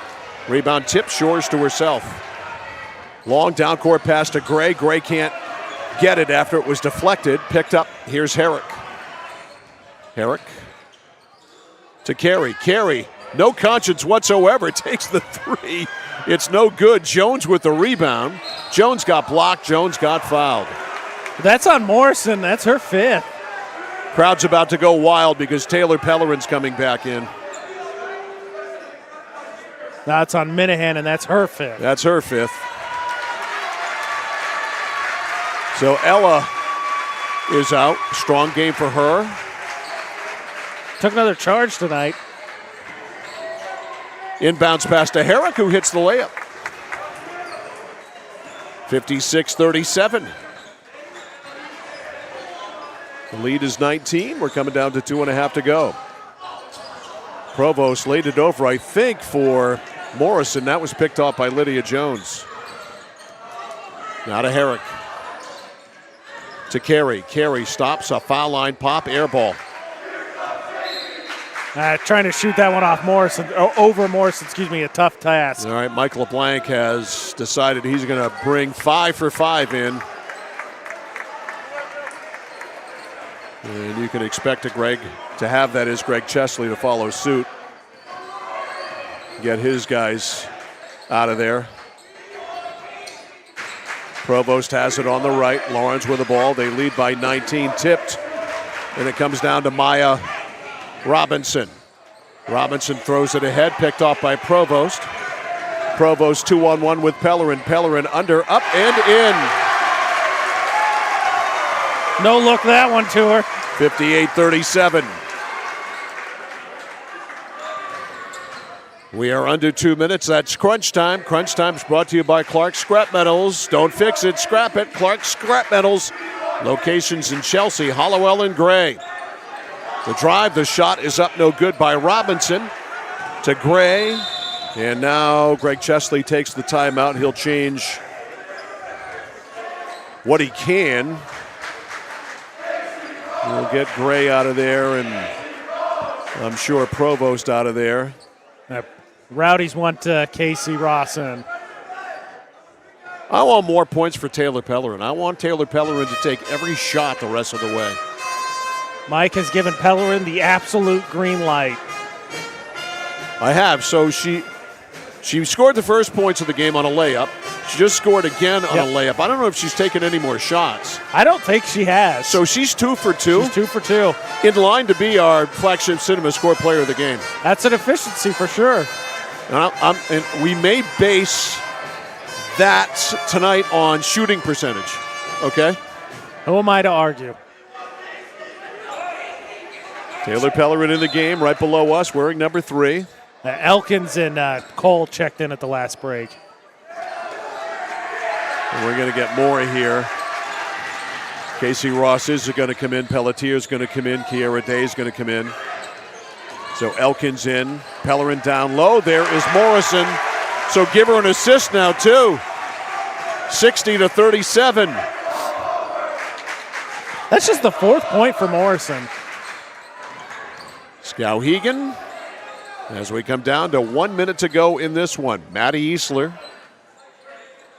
Now to Nunn. Lauren Nunn goes in. She got tied up, and traveling was called, though. All right, so subs in for Lawrence. We've got Ross coming in, Day coming in, Pelletier coming in. Pellerin out, Morrison out, Gray out. Has Pellerin done enough to seal the honors? It's her ninth son. Has Taylor done enough to sew up our flagship cinema score player of the game? She has shot 1,000% from the floor and has at least 1 assist. Here's a question for you, Mike. Correct me if I'm wrong. This is twin bill, right? We've got Skowhegan, Lawrence, twin bill tonight. Our player of the game for the boys' game, because Lawrence won, was Trevor Pellerin. Have you ever had a brother-sister? I have never had a brother-sister player of the game family sweep tonight. We don't want to let the cat out of the bag. There's still votes to count. We don't want to put the cart before the horse. There are electoral votes that still have to come in. All right, from those key western states where the polls close late. It's 6 a.m. in the morning. Those darn Hawaii votes. You know how some of those industrial states, it takes a long time to count all the votes. Well, you got to get the score abacus out. That's right. We might have to. But right now, trending. Let's just say that. We believe the exit polling is trending. What a historical that night. way. Right. All right, out front, it's Cole over to Pelletier. Final 25. Lawrence up by 23. Inside to Ross. Ross banks her home. Ross, who will be the big next year. Talk about waiting your turn. She certainly has.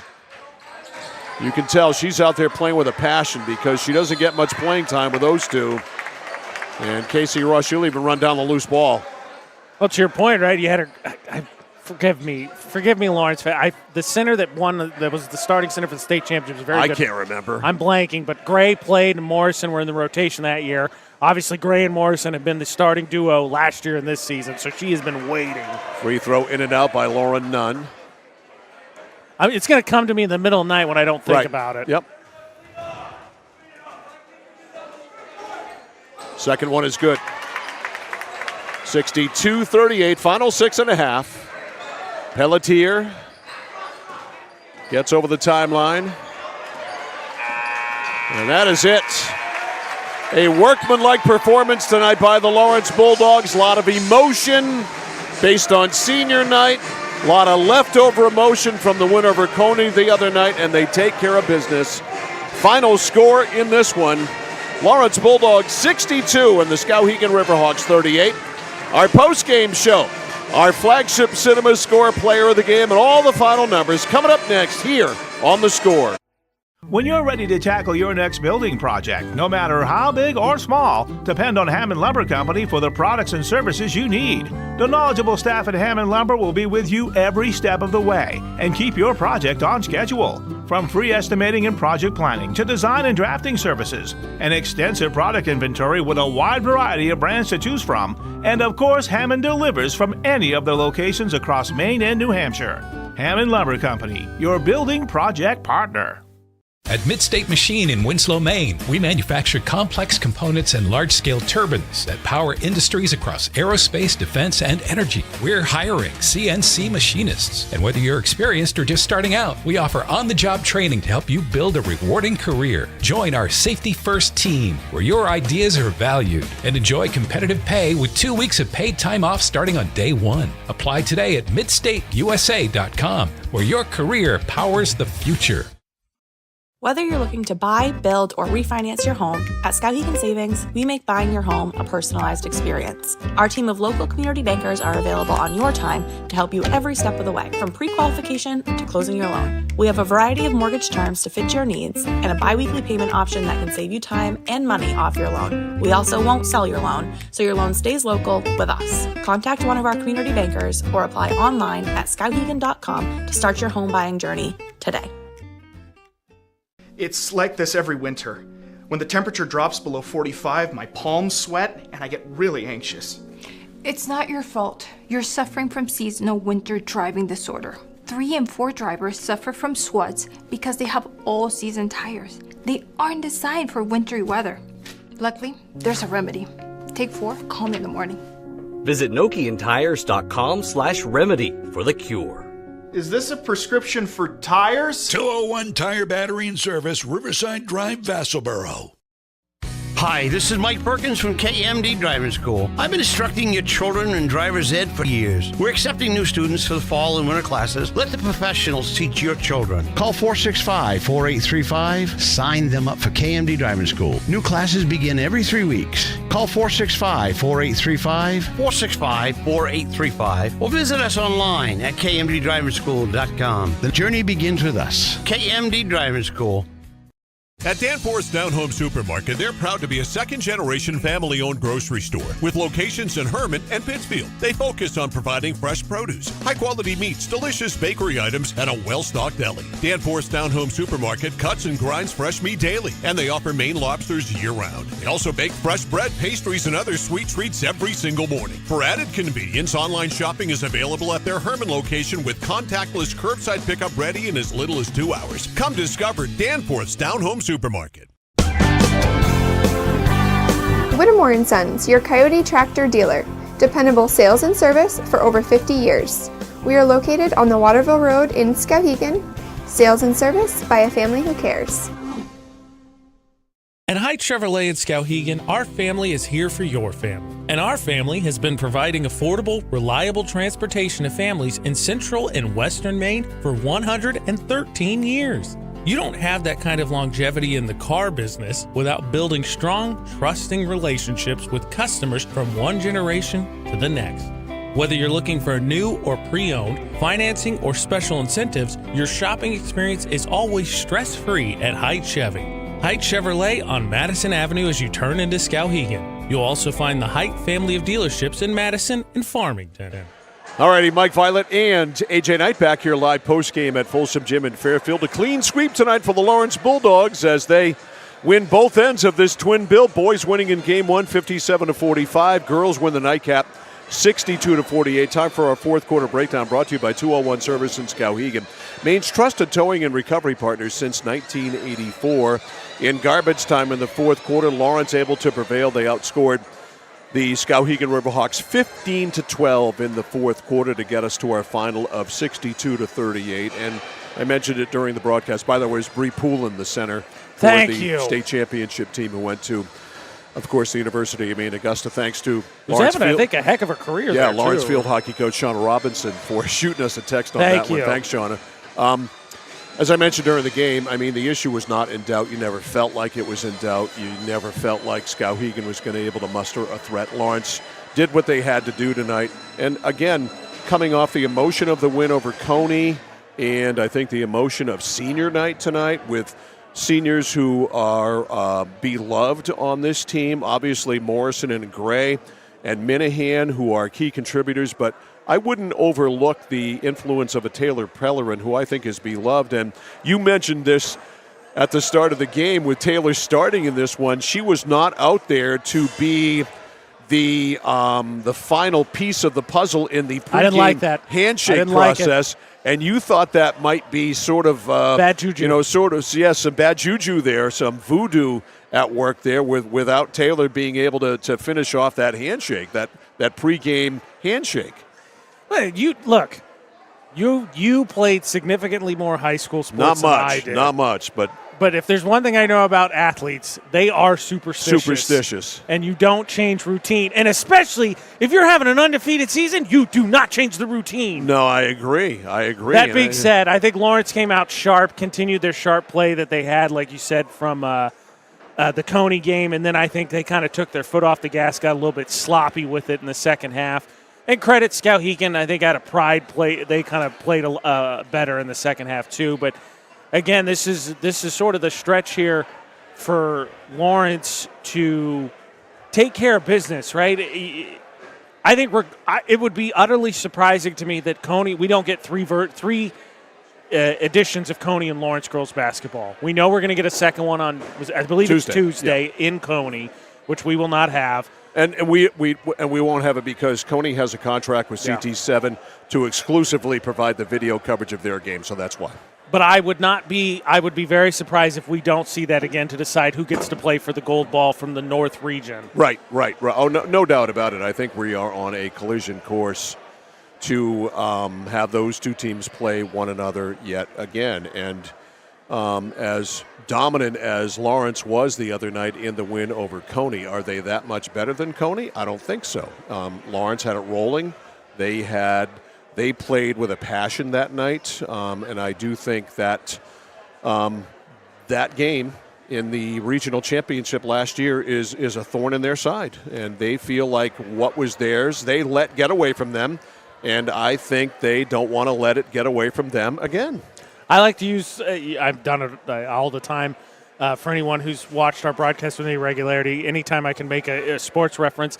The one that, for me, that game for Lawrence, for Coach Chesley, was, to me, was it the Final Four the next year when Duke ran into that UNLV squad? Yes. And then they talked about, it's in the Christian Leitner 30 for 30. I hate Christian Leitner, but he talked about they just had that score on their scoreboard anytime they were anywhere. It was that unit, because they crushed them by 30, I think, in the year before. And that's, to me, what I think that Coney game was. You just had to put that score up, remind them, you didn't take this team seriously. You didn't play your best game, and they denied you a chance to potentially for this for the junior class and the senior class do something special. 3 or 4 straight gold balls. Yeah, I mean, I just think the way kids are now, and even the way kids were then, this is something that you don't forget. This team won a state championship 2 years ago. The 2 important members of that team, Ashley Shores and Maddie Provost, were back. The Biggs, Gray, and Morrison were back. And I mean, it's not like you felt like you were going to be anointed. You had to go and win it and earn it. But I know they would like to have that game back, and the only way to get it back is to get back there and play them again if it's that way. If that's not the way it goes, then so be it. You got to get there, and I think all you have to do is worry about getting back there yourself. And whoever shows up on the other side, if it's Coney, great. If it's somebody else, you play. Who the opposition is. You play the schedule, so to speak, and so that's the way it goes. And so, there's a way to go yet. You got to go down to Augusta Friday night, take care of that one. You got to take care of your final game against, I think, Messalonsky. Yeah, I think we have the doubleheader for that one, too. Twin Bill. I mean, frankly, that ought to be a fairly easy win there. And then you go from there. Once we get down to Augusta, which, frankly, is we're just a little over a week away. Yeah, I know. It's crazy. It's almost 365 days since Lawrence had that night where they just didn't play well and lost. Yeah. And high school sports is fascinating and interesting on many different levels, and what we think is a collision course for that to happen is close again. And again, as you said, cross your fingers, you don't play it on paper. So I said I would be very surprised we don't get 3 iterations of that game this year. That being said, you don't play the games on paper.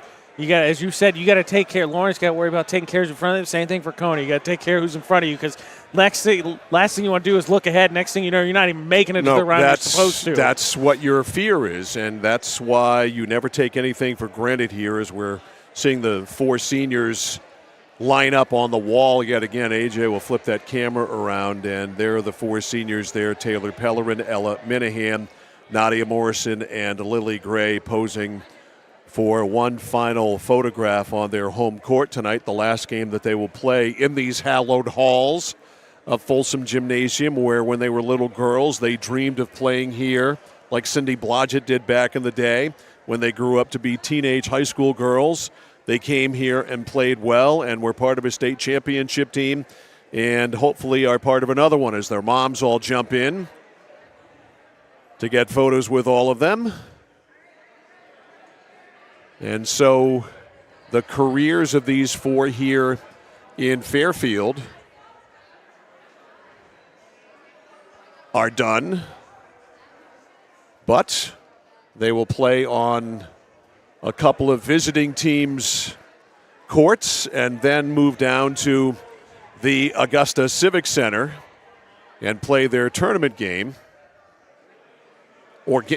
Games, he said, plural. Games. Coming up. What do you want to do here? You want to Let's step aside, and right. then we'll name the All player right. of the game. All right, so the final votes are in from some of those western states. The final electoral votes are in, and we are ready to divulge our election winner, a.k.a. our flagship Cinema Score player of the game. We'll do that right after this on The Score.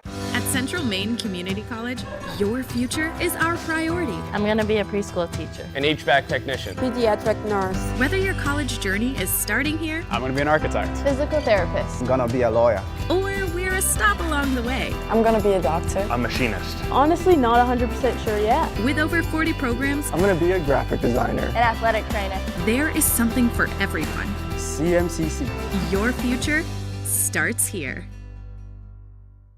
Casella Waste. You see their trucks everywhere all the time. That's because they're out taking care of customers like you. Roll-off dumpsters, they've got them 15 to 50 yards. And they're in your neighborhood picking up the trash so you don't have to worry about it. Weekly, bi-weekly, or monthly from 2 to 10 yards. Casella Waste will also deliver portable toilets when and where you need them. And they offer septic services. Call to learn more about Casella Waste. 872-8257, 872-8257 for Casella Waste.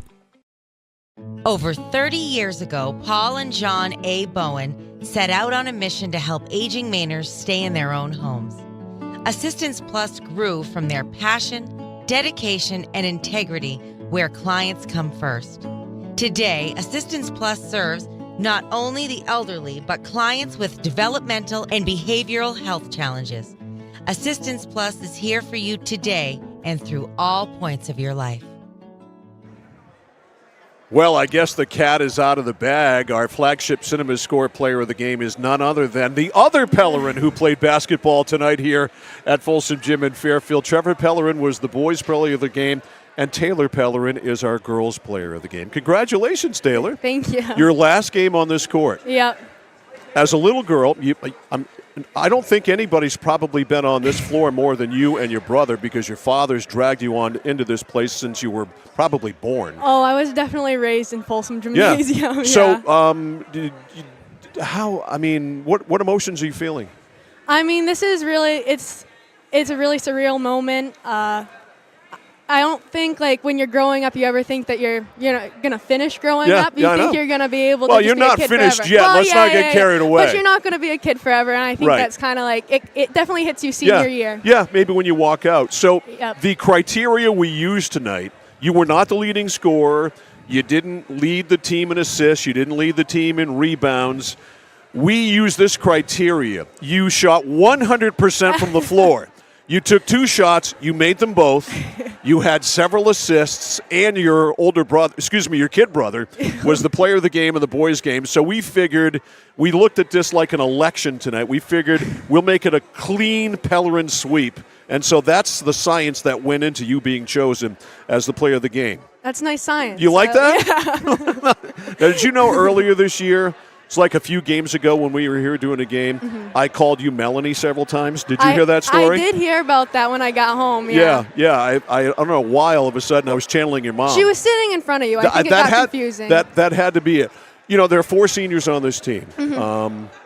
You don't get as much playing time as the others. You have a significant role on this team, though. I think as a leader. And AJ pointed this out in the pregame show because you started tonight, which meant that your usual pregame role of the finishing off all the handshakes, and AJ thought maybe that was bad juju tonight, that you weren't there to do that. So how did you think about that? I do love a routine. Yeah. I do think it's good. See? AJ's right. But it's nice to switch things up sometimes. Right. It was definitely it was a cool switch. Does everybody have a different handshake? Yeah, we do. All right. Mm-hmm. So do you practice these? No, I mean, we got them down first day. You do? All right. Yeah. Well, I have to remember 5. Everybody else has to remember 1. I know. Which makes you extra special smart. Yeah, exactly. Do they have names? No. No? It's just when you see Maddie come up, you've got your... Oh, yeah. All right, so Maddie is coming up to you right now. Yeah. What is the shake? You go some backhand, right. front hand, double, up, down. Okay. Yep. All right, so if Lily Gray's coming up to you, what is it? Oh, we're getting ready for a nice solid handshake, and then a That's nice little it? jump up. No, we go back up. We go up for a jump. Okay. Yeah. All right. So everybody's going to... Yep. Right.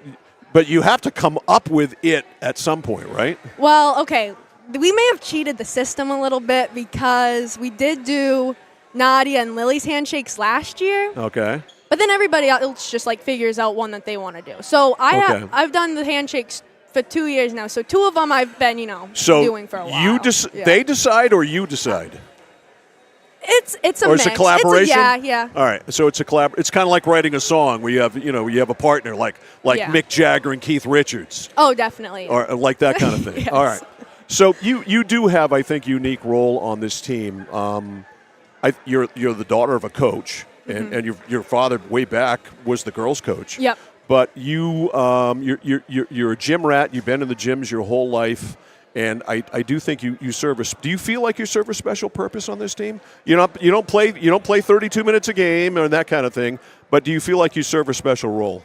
I think my role, I have to stay positive for everybody. Have to build people up. I'm there to help everybody else. If they feel down, I'm right there to senior statesman. Pat them on the back, get everyone going. So one thing we talk about, maybe it's only us. How much do you guys think about that loss to Coney in the regional championship last year? We think about it quite often. I think it's definitely a big motivator. We thought so. Yep. We thought so. You don't want to think, what we're self-anointing ourselves and like this belongs to us, but I know you'd like to really go back and rewind the tape and play that game again. Oh, definitely, yes. Yeah. All right, so you looking ahead, I know you don't want to do it, but if you want them again badly? I mean, we want to get back to that spot. We want to get back to regionals. If they're and we want there, that fine. second. Yep, exactly. You want to go? We want to win. We want to win 4 more games once we get into I've asked the Matty regular Provost season. this. I've asked Coach Jessley this. I'll ask you it too. Do you want to go undefeated? Oh, it doesn't hurt. It doesn't hurt. Boy, we've been talking about politics tonight. That's a very political answer. Oh crap! My bad. It's okay. That's okay. I mean, it's okay. Whatever happens, happens. Taylor, you're a doll. Thanks for coming up. Congratulations. Don't go yet. Congratulations on being the player of the game. And now you and Trevor can go home, and it's not. There's no fight. Okay. No, never is. You never fight with him anyway, right? All right. We'll come back. Final numbers coming up after this. Looking for a way to heat your home while staying within your budget? A home heating loan from Connected Credit Union is the perfect solution. We've got you covered with an affordable way to keep warm this winter. Maybe you're thinking of purchasing a heating and cooling system or replacing your windows. Making your home more energy efficient isn't just an investment in your home, it's an investment in your lifestyle. Contact our loan team for more details or apply online at connectedcreditunion.org. Get connected, stay connected. Federally insured by the NCUA, Equal Housing Lender. Membership eligibility required. My dad's a real hero. Not like a superhero or anything. More like a regular dad kind of hero. 'Cause every weekend, even when the weather's bad and it's super snowy, he always gets us there safe. They don't know how you do it. All they know is that you care. See Skowhegan Tire Center. They beat any price. Route 201, Skowhegan. All right, 62-38 final score here in Game 2. A Lawrence sweep. AJ is going to look at the final numbers. Yeah, leading scorer in the game, Matty Provost. She had 20, Shores 13, the Lily Gray 14. Those were all the double-figure scores for the Bulldogs. Only one for Skowhegan. It was Allie Fry. She had 14. Kind of just seemed to run out of gas. She didn't score in the fourth quarter. Skowhegan out-rebounded Lawrence 30-25. They did have 16 turnovers to just 8 for Lawrence. Bulldogs 4 for 6 from the line. Skowhegan 8 for 17. 8 for 17. 8 for 17. Shoot free throws better than that. When you're struggling like Skowhegan is, you got to hit your free throws. Yeah, and again, I mean, to your point, you kind of got, unsurprisingly, in Folsom Gym, feels like if you don't get off to a decent start, you're really digging yourself a hole. And it was 3-2. Lawrence goes up. Pellerin hits the first bucket, our player of the game. It's 2-0. Fry hits the 3. It's 3-2 Skowhegan. Next thing you know, 17 points later, it's 19-3. And Lawrence doesn't look back. How many games this year with the Lawrence girls has a run like that? 17-0, 12-0. They've run. They are capable of a teenage to nothing run in every single game, especially early here. And they get on a run like that, obviously, just talking about the point totals, 19-3, even early, you just feel like that's a tough hole to dig out of. But 19-3 with the Folsom Gym crowd just feels like 30-3. Indeed it does. So we are on to high school hockey tomorrow night to wrap the week up, and we are wrapping the week up in style. Should be a hell of a game tomorrow night between the Coney Rams and the Messalonskee Eagles. They played a wild one in, about 3 weeks ago. I think it was January 8th, something if I'm like not that. mistaken, in Thomas College Ice Vault. 7-5 was the final. Coney won it. It was 4-1 Coney. Then Messalonskee tied it at 4, and then the Rams eventually put it away. Yeah, goals you'll get, penalties you get, fight, maybe. I mean, I wouldn't be surprised tomorrow if we get one. You never know. It's going to be frisky. surprised. That's It's all gonna I'm be going to say. chippy. So we'll talk to you tomorrow night from Jack Kelly Rink at Colby College. So that's going to do it for us here tonight. For Ashley Knight, for Logan Cameron, for AJ Knight, I'm Mike Violet saying so long from Folsom Gym in Fairfield. The final scores in this one tonight. In game number 1, Lawrence boys win 57-45. In the nightcap, the Lawrence girls win by a final of 62-38. Good night from Folsom Gym.